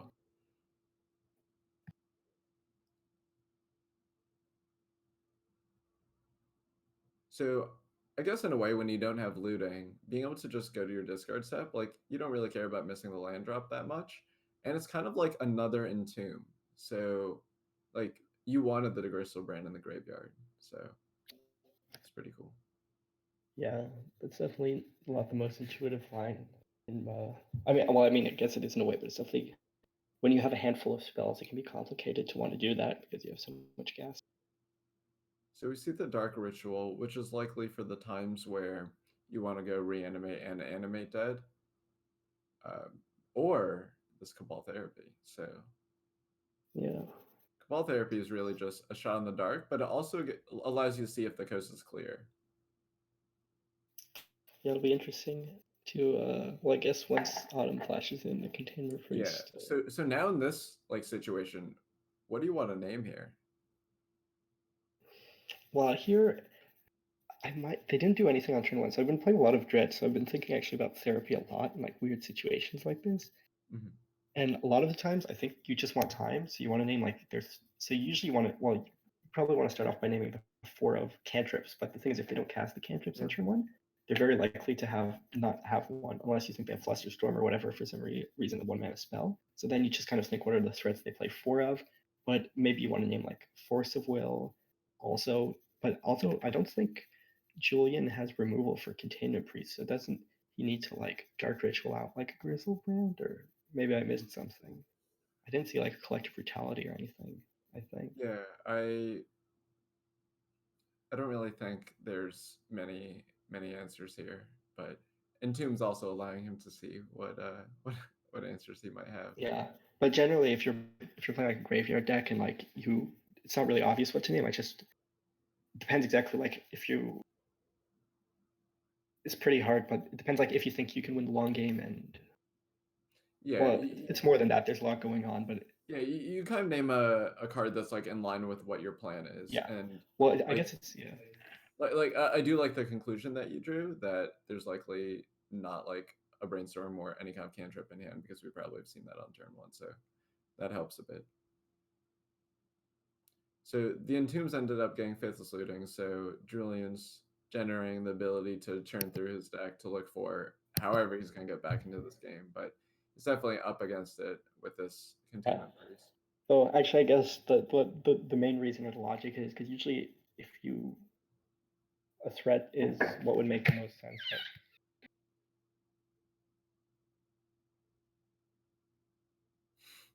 So we see a brainstorm from Autumn, and probably just gonna put back some lands, keep the surgical, and you could surgical the Faithless Looting because you have the Snapcaster behind, and then like Force Pitch Force at the very worst.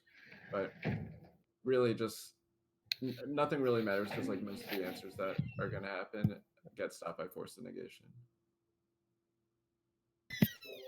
Yeah, I think that it's just a very tough spot. I'm always surprised that Julian didn't scoop. Might scoop to the surgical to conceal the sideboarding information and to save us time. I mean, really anything can happen. Yeah. Oh yeah, he does have the 2 dark ritual, so it's fair enough. I guess with the 2 dark rituals, you might have like hope that you can cast Crystal Brand. Yeah, especially like you're not being clocked that fast. They just have counter spells in hand.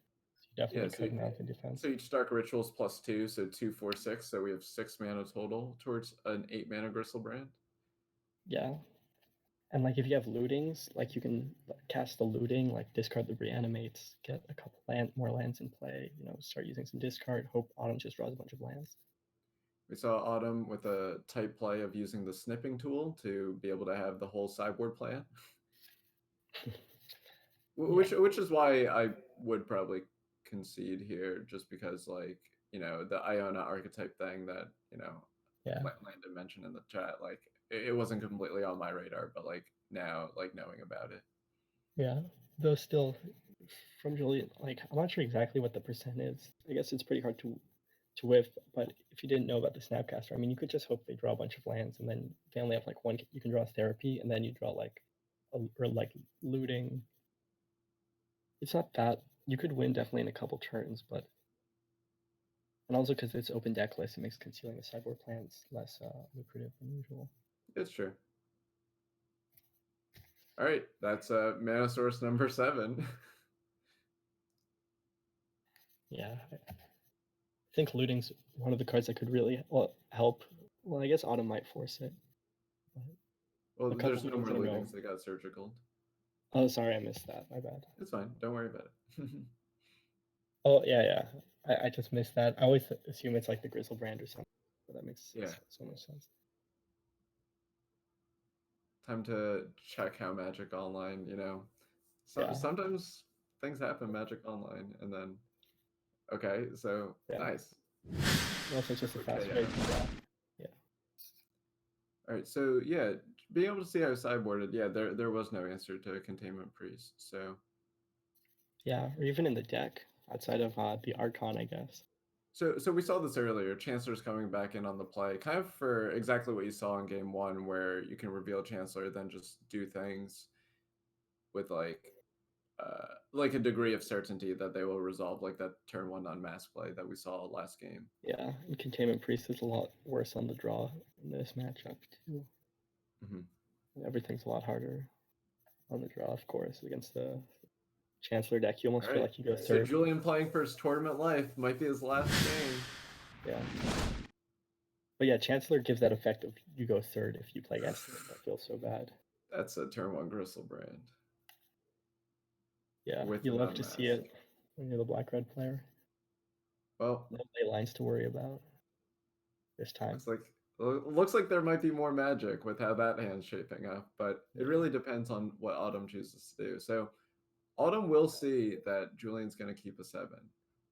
So with that knowledge, Like when you know that your black red reanimator keeps a 7, you know that there's some amount of like urgency and speed, and like you really want a force effect. Yeah, I mean, I feel it's really hard to keep a 7 like this, but it's also so hard because when you play against a deck with discard spells, you don't want a mulligan because you kind of want resources. Yeah, it's like the Jund plan, but like where you just want to have a high quantity of cards, but then it's also just the basic combo, like almost Belcher style plan where Yeah. you wish you could mulligan for forces. Yeah. But now, like, there's so much like percentages that you like for people that don't play much Legacy or want to like pick up a deck, these are decisions you need to premeditate. Like when you choose to play this deck, there's certain things you just sign up for. And like one of them is losing these subset of games because you didn't keep a hand that has like double fours, like something that's just very good. Yeah, and I think maybe part of the reason I was keeping it is they might think if Julian's leaning on Chancellor, having the plow and the Snapcaster plow, you can at least like you can do that. But it's definitely that's the squeeze black red puts you in. It plays discard spells and it also plays a turn 1 combo, which it just puts you in that natural squeeze. That's why Leyline's nice because it subverts that. You got to put it right into play on turn 0. So the question is, how low do you go? And I think 6. with all of them having so many permanents in play, being at 6 life is probably fine. Yeah. So there's that archetype. Yeah, it seems like it's going to be pretty hard for Autumn to win this one. But I've definitely lost after drawing this many cards, and but it's usually versus cards like Karakas or like weird permanent based walk cards. Yeah, so there's cards off the screen. So there's to the far right an unmasked that's now being cast. So like how does it go wrong for Julian from here? So I guess it would be like Swords of Plowshares off the top, but then that brings you back up to 12, which allows you to reanimate this archetype. So even the single swords being drawn leads to an archetype being in play when you know that the opponent probably doesn't have Terminus in their deck. So I think Autumn can win if they can like try and answer all the cards in Julian's deck in a way where you kind of just try and like surgical. You kind of just they're drawing a bunch of cards, but you try and make their cards do nothing in a way, which is very hard to do because on turn 0 it's really hard to do that. All right. So yeah, a blistering fast match, 3 games. Yeah. But it definitely could. Like sometimes you can beat Grizzleband doing crazy stuff if you can try and like answer their deck or put something together. But on turn 0, like it's really hard to be able to put all those resources together when they're like shooting discards. Yeah, it feels like there wouldn't have been that many good answers to the archetype. So I might have had to start with like drawing a surgical or brainstorming into surgical on the archetype. Then after that, like hoping that after they go back up to 12, because Animate Dead removes one power. So then like hoping that the draw 7 doesn't like is not very fruitful, then that you're able to source that. And then hopefully that's good enough. But like at this point, there are already 30 cards through their deck. So just like you're very probabilistically dead. So yeah, I appreciate Autumn saving us time. Yeah. So yeah, it looks like we're going to cut to a break. Dan, thanks for joining me. And yeah, it's fun. Yeah. Some more Magic coming up soon. Yeah, we'll be right back.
And we're back. So Landon was doing such a good job in the chat of just explaining how Black Red Reanimator works that we decided to bring you in for a commentary. So how are you doing, Eric? I'm doing pretty good. How are you? I'm doing well. So yeah, I was worried that was the last match we are going to see tonight, but Julian rallying back with pretty good hands in games 1 and 3, kind of how you draw it up, right? Exactly. So now we're going to see what else Autumn chose to bring, and it looks like it is Dark Depths. So yeah, this is of the slow depths variety. So walk me through kind of, how this works or how it's different than turbo depths. I always have a little trouble with the differences in these turbo slow, but I think that the main thing that people call turbo is there's like Lotus Petals and Elvish Spirit Guides. So they're going for fast mana without the card disadvantage. And this one they have Mox Diamond, so they have their fast mana sticking around, but they lose a card, yeah. And like it also has Dark Confidant. I don't know if that's in both, but yeah, that I'm not. I don't think the faster version or the turbo version plays Dark Confidence. So I think this deck, the slower version, is trying to not only combo fast but also play a grindier game. Sometimes with Dark Confidant or Elvish Reclaimer can make some very grindy games. Yeah, so it feels like adding the adjective slow might not be what you want to be doing against Black Red Reanimator. How do you feel like this matchup percentage is? I think it's pretty close to 50-50. Dark Depths has a lot of tools, and they have game 1 tools, and they have a fast combo against Reanimator. But Reanimator, it's extremely fast, and Depths doesn't have any counter magic. So Depths is really relying on like crop rotation and Elvish Reclaimer and Bajuka Bog, as well. And you also have Once Upon a Time, which can help just look for Crocus since you already know what you're playing against. It also, Once Upon a Time, if there's a land out in play and you think it's safe to jam into an open crop rotation because you have a Chancellor trigger, Once Upon a Time can eat the Chancellor trigger and then make the crop rotation. Oh my goodness. Yeah. It's so much. All right, well, let's get down to the match.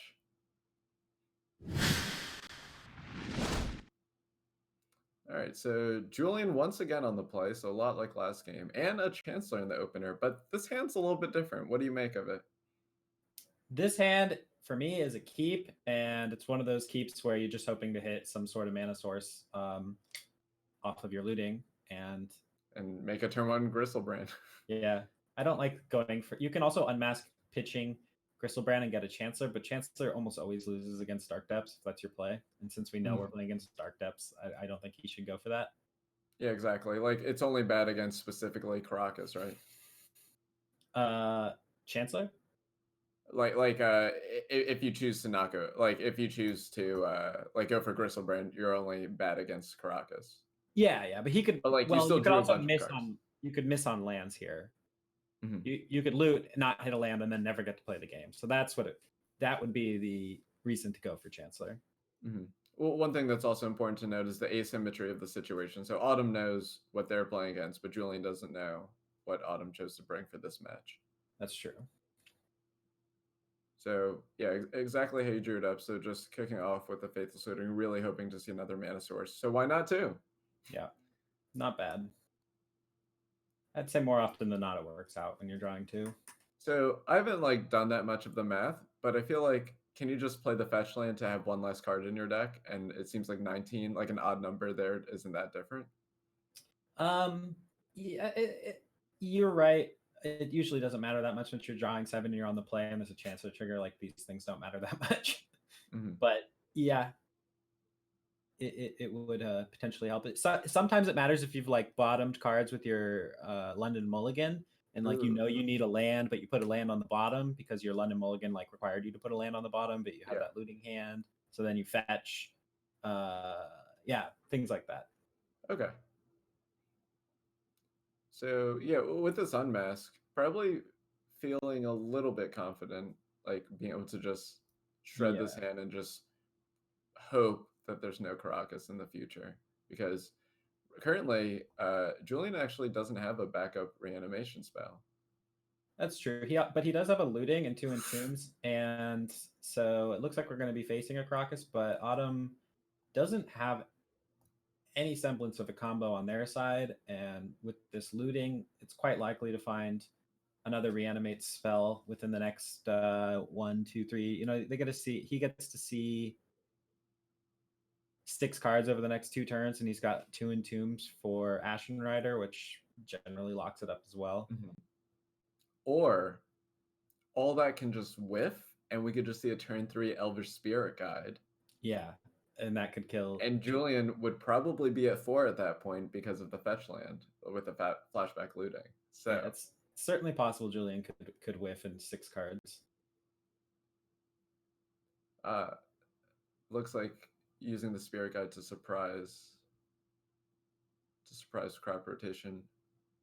And So, probably they have a bayou instead of a swamp. Yeah. And then you also have to pay the 1, which is an important observation. So we're going to lose the Spirit Guide anyways. I actually completely forgot about the Chancellor. So that's true. Yeah. So Autumn's not working with much here. So Julian's still in a pretty good spot. He's going to need to whiff quite a bit. However, if he puts our Ashen Rider in his graveyard and then Autumn rips another crop rotation, yeah. I mean, with that logic, it sounds like you almost just want to hold on to these Entombs. Like, you just want to wait until you draw the reanimation spell with your looting. Exactly. Unless you happen to loot into Ashen Rider, then we'll see if he's got the heads up to play around Bog there and keep it in his hand until he can like flashback looting, or like have another like way to discard it and then like be able to reanimate it, like and only lose to crop rotation getting the Bog. Exactly. But yeah, this looting making a lot of sense.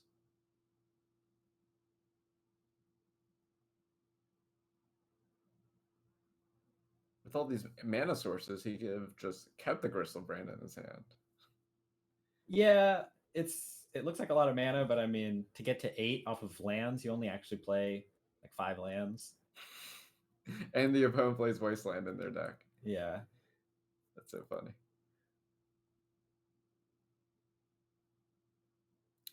So are Mox Diamond and Bayou functionally the same?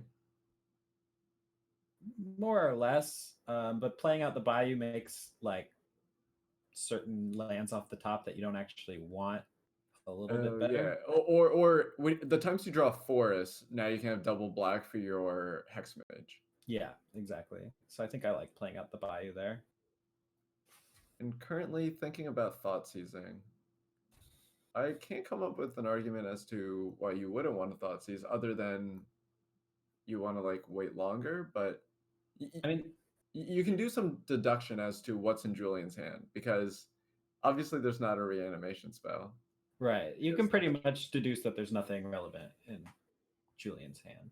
Yeah, so given that there's nothing like relevant, do you want to play Thoughtseize? But then like, is your Thoughtseize actually getting better? Because the times there are things relevant, they're just being fired off. Like, you're not playing a deck with Force of Will or like counter spells. So it makes sense to play the Thoughtseize less like a card that's trying to be like very surgical and like pick the right card, more as a Gitaxian Probe that doesn't draw a card. Exactly. Yeah, I think I would just fire it off, even though there's unlikely to be anything relevant, but there could have been just less cards to discard to the looting. Right, and there could have been a looting in Julian's hand, because looting in this spot with 1 mana up just leaves you open to getting your 2 mana reanimate Thoughtseize. So. So taking the unmask makes a lot of sense to me, because when you take the unmask, you allow crop rotations that you draw to be able to hit Bajuka Bog, because that unmask is going to be fired off like whenever Julian's ready to. So kind of like taking that slant away. Yeah, I think taking the unmask is good. It protects that Mox, which could be the second black source. So yeah, as well. So Exhum's kind of interesting, because it would just get back the Reclaimer on the other side, and then you would just get back your Chancellor. So you just exile. He's got an Ashen Rider in his graveyard, so you just I would just Exhume and then exile the Reclaimer. Yeah, that makes a lot of sense. And then another cool thing is he has an Entomb in his hand, which can get a Therapy. So if there ever is another reanimate spell for Gristlebrand, he can flash back, sacking Ashen Rider to exile the Caracas, and then get back Gristlebrand. You see, it would have taken me a bit to think about that. That's why I'm glad we have you here in the booth, or whatever you want to call it. That's cool. Yeah, it's interesting that a deck like Black-Red Reanimator, it almost feels like Belcher-esque sometimes, where you just like do these unfair things on turn 1 or 2. But like there's all these subtleties to it that don't exist in other decks. Like the decision-making process seems very like condensed, and all these tricks are very important to maximize your percentages. Definitely, yeah. Ashen Rider is also pretty cool because it can put you in spots like where even without the therapy, like you can just block Merit Lage and then exile it. Yeah, you have to watch out for the Sugiri step. So sometimes you're hoping not to get to that position, but because then you're dodging a top deck. But again, with the therapy, if you have another reanimate spell, which I'm gonna guess based on Autumn not having anything, that Julian will find another reanimate spell before Autumn's able to combo. So I think it would be pretty difficult for Julian to lose from here. Yeah, Ashen Rider just being huge, like being able to get rid of the Reclaimer, so like taking away the drawback from the Exhume. Yeah. So here, probably just flashing back the looting with better mana tapping. There we go. It's actually interesting. It's pretty clear that he was using like the auto tap. So like the auto tap just chooses which one's the top option. So Badlands is like black and then red. So then that's why we saw a triple black tapped. The more you know. He put Elish Norn in the graveyard. Now that one I would almost consider thinking like maybe I'm going to be casting that soon because I have 3, 4, 5, 6 mana, and you're never going to reanimate it. There's 4. Okay, so there's 1 in the yard and 1 in play. There's also a scrub land in the deck though. You called it. That was all you. Yeah, and well, the Elish Norn just gets bounced by Crocus though, right? That's true. Yeah, good point. You can use it to like get rid of a vampire hex mage or something. But yeah, or like a baby reclaimer, or Elvish Spirit Guide. Yeah, that way you can continue your onslaught.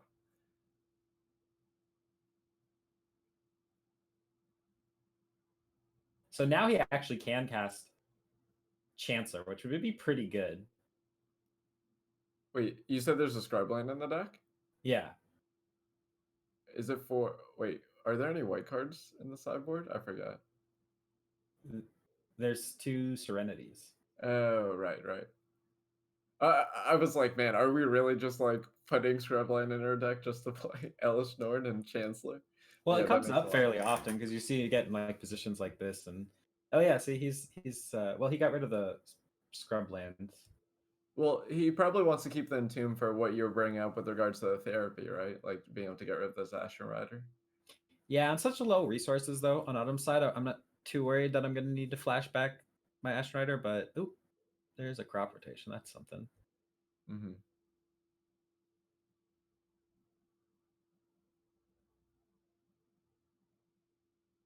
That's half the combo or a Bajuka Bog.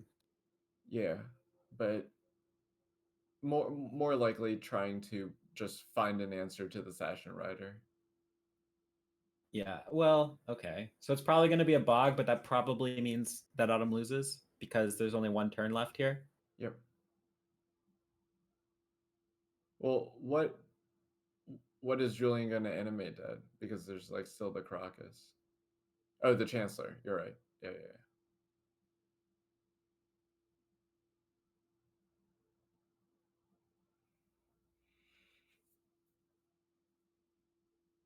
Yeah, Autumn needed to rip. No, I don't think Autumn really had it outs because even if they had crop rotated for depths and then found the other part of the combo, made a 20/20, they'd have to block. Yep. And then Ashen Rider would just eat it. Yeah. Which like gets the board to like pseudo parity where like you are still very like now even further away from comboing a second time. Yeah, and Julian's a fetch land away from this Chancellor, so I don't think there's any outs here.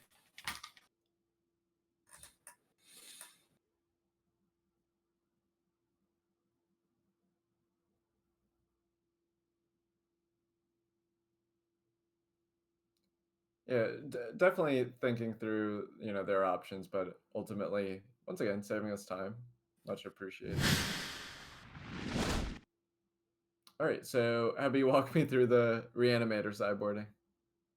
Well, in the Reanimator against Depths, I don't like to sideboard much because Chancellors are good because of their discard, and your discard's good because their answers are reactive. So the only things you really want are like Archetype and Magus of the Moon. And then Elish Norn should go out, which I think I forgot to tell Julian that. So he might forget, or he might not notice that you don't actually want Elish Norn. What do you think about from Autumn's side?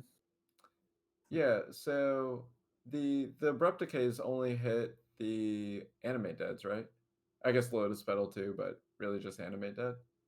So Yeah. those don't seem fantastic, and yeah, I agree with the wastelands too. The wastelands are more just lands. Like you can cut off like after things have probably gone badly for you. Like you really just want to just fight like on similar grounds. So like these surgicals being free cards are very important. When you're on the play, I think I would bring in the Veil of Summers. That way you can stop, unmask, and Thoughtseize. Yeah, that's what Tom Hepp has told me, that he likes the Veil on the play but not on the draw. And people have always asked me, Depths players always ask me, should I bring in Pithing Needle? I think they should bring in Pithing Needle from the Depths side. Although you do just lose to Ashen Rider, but I mean, if you can't draw the cards with Gristlebrand, then you have like this real game. And if you get to draw the cards with Gristlebrand, it's very unlikely that the Depths player gets to play a real game. Yeah, that definitely makes sense to me. And you know, I'd probably just do whatever Tom says. But one card, if you're looking for more cards to like take out for whatever reason, I could actually see like Sylvan Library on the play, because you're both like firing off all these discard spells, and you like specifically on the play, you can just get ahead with it because your life total isn't really under duress. But you might not have enough cards to sideboard out, so you might not be able to bring it in. Looks like Julian figured out the Elish Norn shouldn't be in the deck against Steps. Yeah, even at whatever o'clock in the morning, still able to figure out the difference between those white 7 drops. Wow. Really interesting hand on Autumn's side. Yeah, I don't think you can keep that. I know, it's so close to being perfect. Yeah, it's an Urborg away from being... Or just any mana source. Yeah. Oh yeah, because then you could just crop rotate for the Urborg. Yeah, I mean, you have crop rotation for Bajuka Bog as well, and you got surgical extraction and discard. And you have most of the combo. It's just so close to being perfect, but I think it has to be mulliganed. Mm-hmm. And on Julian's side, I mean, I think I'd keep that. You've got a Thoughtseize and a Looting to put Gristlebrand in the graveyard. Yeah, like if you ignore the right half of the hand, the left half of the hand's like just so powerful by itself. Like it has a lot of potential. Right, and sometimes, I mean, what the bottleneck is lands. So like I kind of want lands when I'm playing in these sideboarded games, and I want to fire off Thoughtseize, and then I want to fire off Looting and discard in the same turn. So it looks like our predictions were exact opposites. So it looks like Autumn kept and Julian mulligan. Interesting. Wow, now Julian's hand is amazing against Autumn's hand. Yeah, just a reanimation spell away, right? But more importantly, these Chancellors, even though on the draw, still having Chancellor in the deck for this matchup, being able to kind of take advantage of the fact that the Surgical is actually turned off because no other spells are going to be able to be played with this Dark Depths as the only mana source. Exactly. Yeah, this hand is actually great. I think I probably, if I were him, I would have put the Entomb on the bottom. Yeah, you already have 2 fatties in your hand, so it would really be, do you feel like you need to look for Ashen Rider? But it's also great to think that you can loot Dark Ritual Reanimate with any reanimate spell in the same turn. Mm-hmm. I agree. Just being able to turn 1 everything. Wow. Okay. Well, I guess that's probably going to be the game. I guess it could be like, depending on what these draw 7s yield, just like naturally drawn Caracas.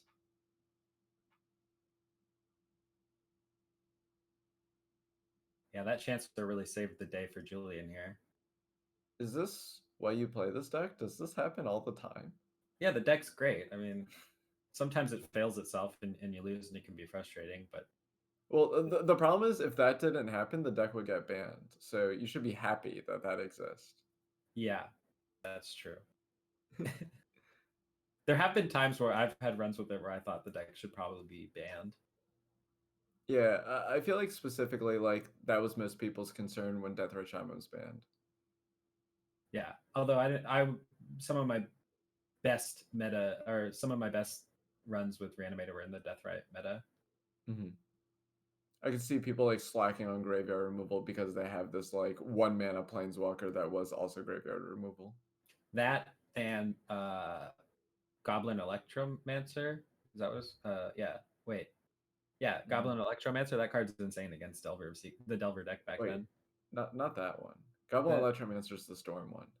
Goblin, whatever. The one that deals 2 damage when you exile 2 cards from your graveyard. A Goblin? A Grim Lavamancer? Grim Lavamancer, that's it. It's not even a Goblin. Come on. What is it? It's a human wizard. Okay. Yeah, that card was, I mean, that Delver deck only played X2s. So they couldn't actually play out any threats. They couldn't play out their Deathrite Shaman. They couldn't play out their Delvers. They couldn't play out their Young Pyromancers until they answered it. And for a while, people wouldn't leave in bolts. So you would just win with that one card. I tried it the other way around. During that era, I would just leave in whatever amount of like true name nemesises I was playing because I'm like, that is blue, and I'm not dealing with this like Grim Lavamancer nonsense. Yeah. It also protected from surgical extraction, kind of. Yeah, that's pretty cool. Yeah, I guess you were like creature heavy at that point, right? Because I think that version also played Magus, right? Like, and Grim Lavamancer. Yeah. So you set up these games where you wanted to play a really long game. You just put Grim Lavamancer in play, and you'd eventually either play a Magus the Moon that they can't cast their spells because of, or you'd combo with discard and all that because you've built up such a hand that based on your Grim Lavamancer being in play. Mm-hmm. Has there ever been like other cards that have been in the sideboard for those type of, like, maybe not during that era, but like either like Crypt Breaker or Pack Rat or something like that? Crypt Breaker for a short period of time was quite good. That's what you saw it in the Pro Tour that was Legacy. It was good right around then. And then also this Lake of the Dead package, something I play from time to time. And I've recently started playing it because the meta is much more unknown, and if you can't really guess what kind of hate your opponents are playing, it's a really good plan because it bypasses all hate, and it's probably your best blind sideboard plan when you have no idea what deck your opponent is playing because you saw 0 cards. Yeah, so Lake of the Dead just like allows you to be more turbo in terms of like being able to cast Grave Titan and like Gristlebrand sometimes. Right. Well, so Lake of the Dead lets you cast Grave Titan on turn 3 and Gristlebrand off of on turn 3 with a Dark Ritual as well. And it also is good against soft counter magic. It's good against Cage, Leyline of the Void. Yeah, so it's kind of like I remember there were times where they would play like Stronghold's Gambit or something like that, like the black-red version of Show and Tell. Yeah. But Lake of the Dead just sounds a lot cleaner. For sure, yeah. I actually tried it because I'm just a big fan of Lake of the Dead, and I was skeptical, and it just turned out to be pretty darn good, even as a one of. Like in matchups where it's good, I'll keep almost any hand with Lake of the Dead and a couple of lands because just hard casting your stuff beats most permanent based hate, or all permanent based hate, and so it's just really good. But gotcha. Stronghold's Gambit, it's kind of a guessing game, and if your opponents have creatures, you kind of just lose. Yeah, definitely. All right, so yeah, game 5. So coming back, maybe the full reverse sweep. So we're gonna do a quick commercial, but we'll be back soon. So thanks, Eric. Yeah, thanks for having me.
All right, hey everybody, we're back. Jonathan, we're facing.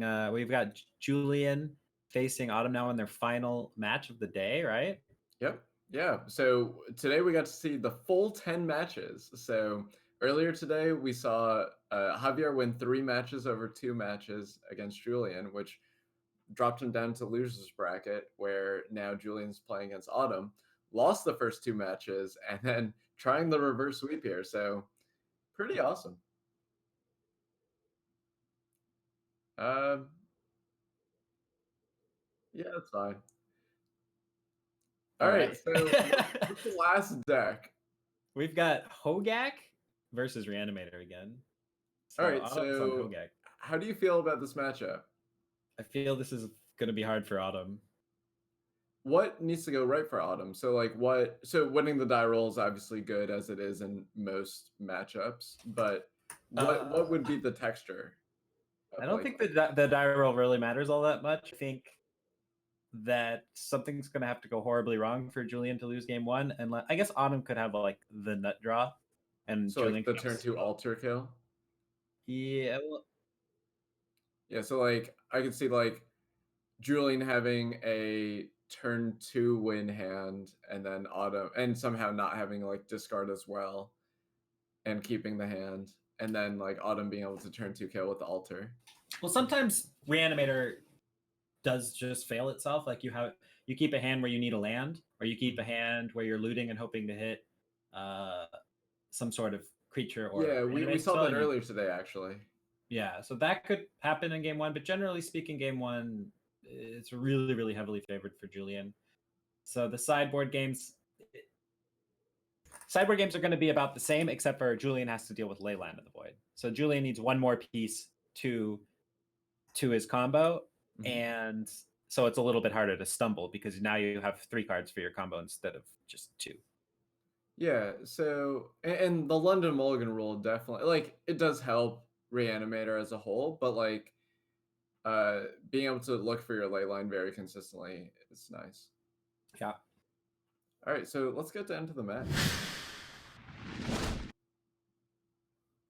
All right, so yeah, it looks like a ley line of start with Bayou in play for Julian. So I guess for the 3rd match in a row with Black Red Reanimator, he's been on the play, so that's pretty nice.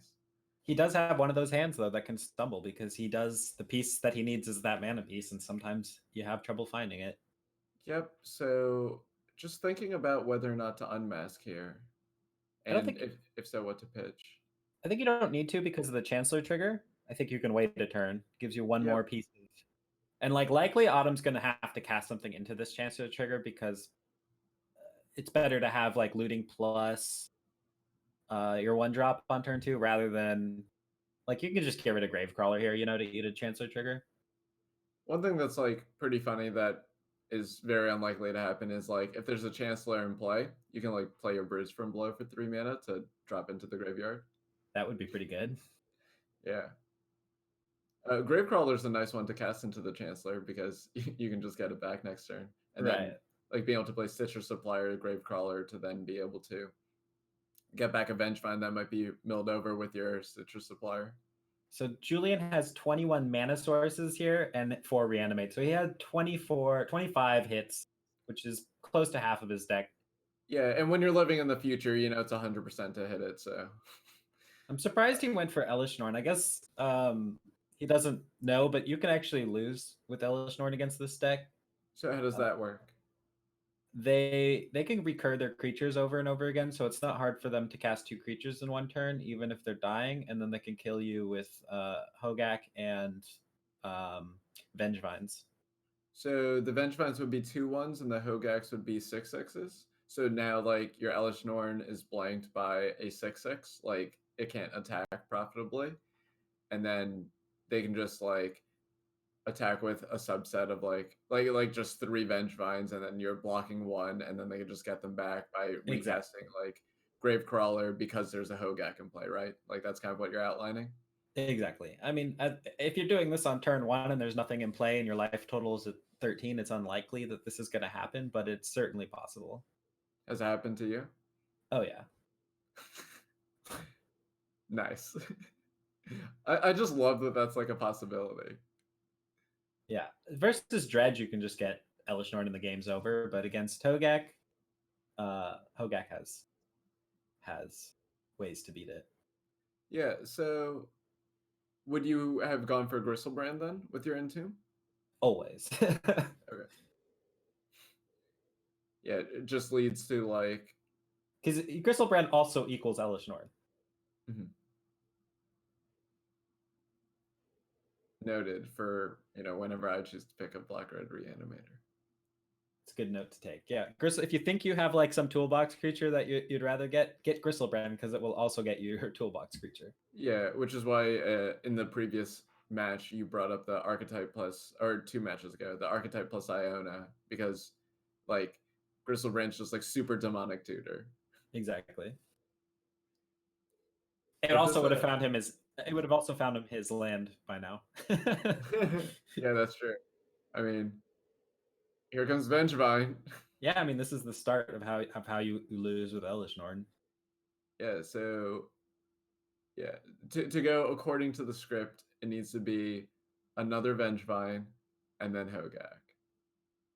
Yeah, or a couple more Vengevines and then a bunch of free creatures, but we have 2 right now, so we'll see.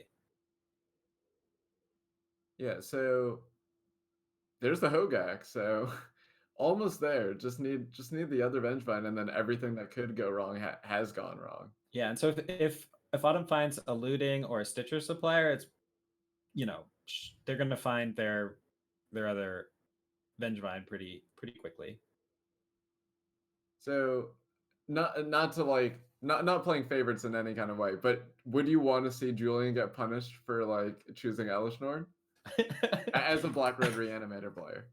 Well, I'm a little disappointed he didn't get Gristlebrand, but I don't necessarily want to see him lose. I'm not rooting for either player. I want to see the whole like range of everything. I want like Vengevine to be drawn, then Hogak to be played, and then like beating down with the Vengevine, and then I want to all come down to like one last turn. Like I want everything. Yeah, that would be kind of cool. I bet Julian's like almost kind of, maybe not at this point. Autumn is at 3. Well, but the Vengevine gets a block, and then like, and it can come back and block again. Yeah, exactly. Or like, if a Vengevine's drawn the next turn, then it could still be just like Vengevine from hand, one of these 1-drops that would just die right away to Elish Nord and still cast Hogak. Like, oh yeah. Autumn can definitely pull it off of me. I'm just wondering whether or not Julian's sweating yet. Yeah. All right, so that's the last turn where you're allowed to not draw a Vengevine or another like 1-drop. So like Hogak's probably one of the, like, that's the same as a land in this situation. Right. So Autumn needs to draw Vengevine next turn. That Thoughtseize was pretty good though. Yeah, so that Thoughtseize is going to take the Carrion Feeder, which doesn't allow this Vengevine to come back. Right. Vengevine. Yeah. So if Julian hadn't drawn Thoughtseize, Autumn could draw a Vengevine, play the Carrion Feeder, and play Hogak. Yep. But with this, I think it has to be Faithless Looting now. Yep. Come on, Faithless Looting. So close. Autumn's going to play the Bridge from Below. Yep. If there was a Chancellor in play, like you said, you could actually choose not to pay for it. Yep. Well, now I can't say that I've never seen a Bridge from Below cast and in play, so I can cross that off my Magic bucket list. And boarding in, the blah, blah, blah. You go. All right, so Julian is going to bring in Answers to Leyline of the Void, and that's like your number one thing that you need to worry about here is answering Leyline of the Void, because your deck doesn't function with that card in play. So that's the main thing he's boarding in. I'm not 100% sure. I think discard is what you board out, because discarding the Hogak player is not all that important since they're not reacting to your spells. And then what about over on Autumn's side? Yeah, so on Autumn's side, definitely the ley lines, and then but figuring out what you want to board out is kind of difficult. So when you're on the play, discard spells are good because you get to pinpoint like you just have enough time, and you do want to have a certain amount of 1-drops for like Chancellor triggers, or like on turn 2 you could like play a Thoughtseize and then pay the 1 mana depending on like the texture of your hand. And like the altar kill just isn't necessarily as important when you're just going to mulligan for Leyline. So if your plan is actually to mulligan for Leyline, you need to be prepared to play resource light games, and playing altar doesn't really make sense. So like I kind of relate playing altar to like playing Splinter Twin, where in the Splinter Twin like modern era, the twin players would board out their twins after game 1, or like a large quantity of them, maybe keep them one of them, because you understand that your opponent's going to be more prepared. And I feel like although the reason why is slightly different, the essence is the same. Yeah, that makes a lot of sense. I'm a little surprised by the bridges. I wouldn't have thought to sideboard out all the bridges because they can create such fast kills. But I guess it makes a lot of sense if you're bringing in so many cards. Yeah, if you're going to play Leyline control, then. But bringing Trophy is good for when cards like Ashen Rider or whatnot are like brought into the mix. So from Julian's side, knowing that there's Leyline, would you want to bring in the Grave Titan package, or is it just like too much smaller than Hogak, so it just doesn't matter? Yeah, against Leyline decks you usually do, but not this particular Leyline deck. Specifically because of Hogak being so big? It's fast. Hogak is big, and they can go very wide. So, a slow. I mean, even if you get the Lake of the Dead thing going on turn 3, Grave Titan might not be good enough. Mm-hmm. All right.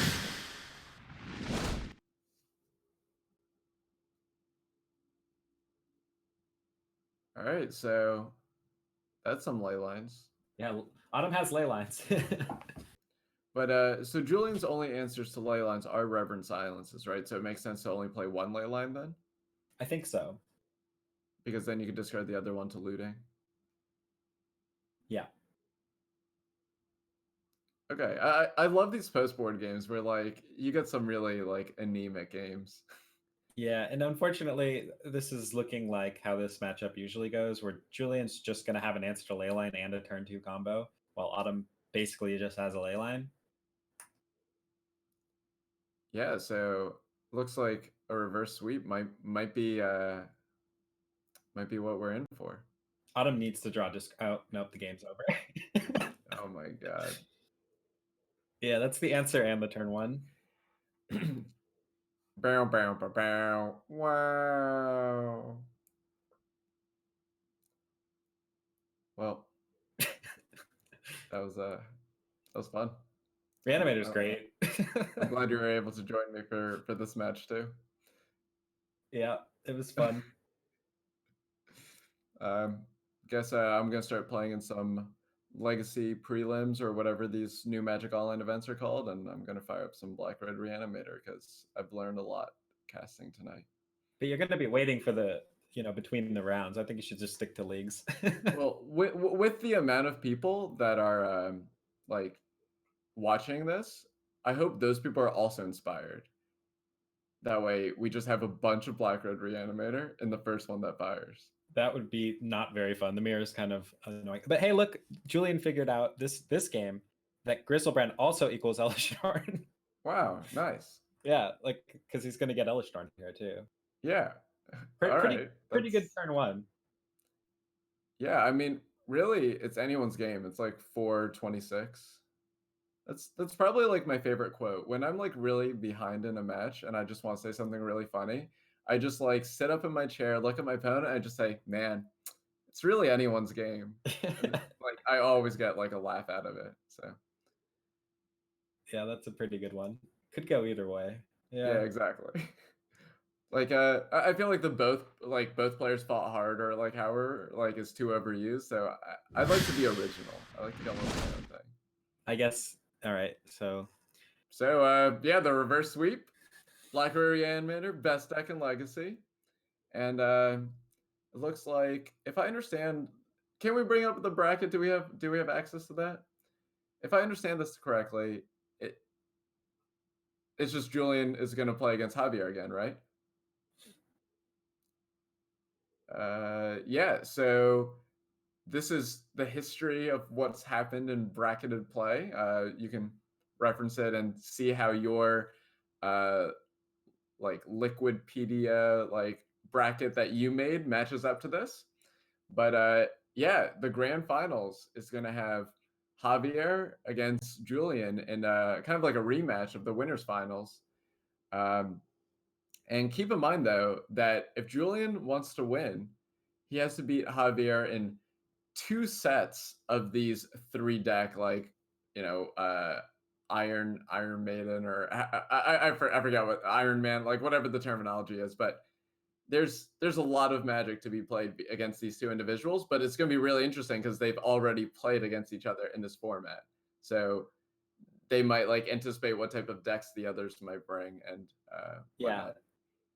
Also, congrats to Autumn for such a great finish, and I thought we were going to be seeing 2 MPL players in the finals while they were basically only preparing for like Mythic Champions, things like that. So yeah, congrats to them. Yeah, definitely very impressive. I also want to note that, you know, we usually use rigged in the chat for the card hoarder, but Julian, you know, kind of organized this, so maybe that's what's rigged. Maybe he just like paid off the shuffler. So it could be.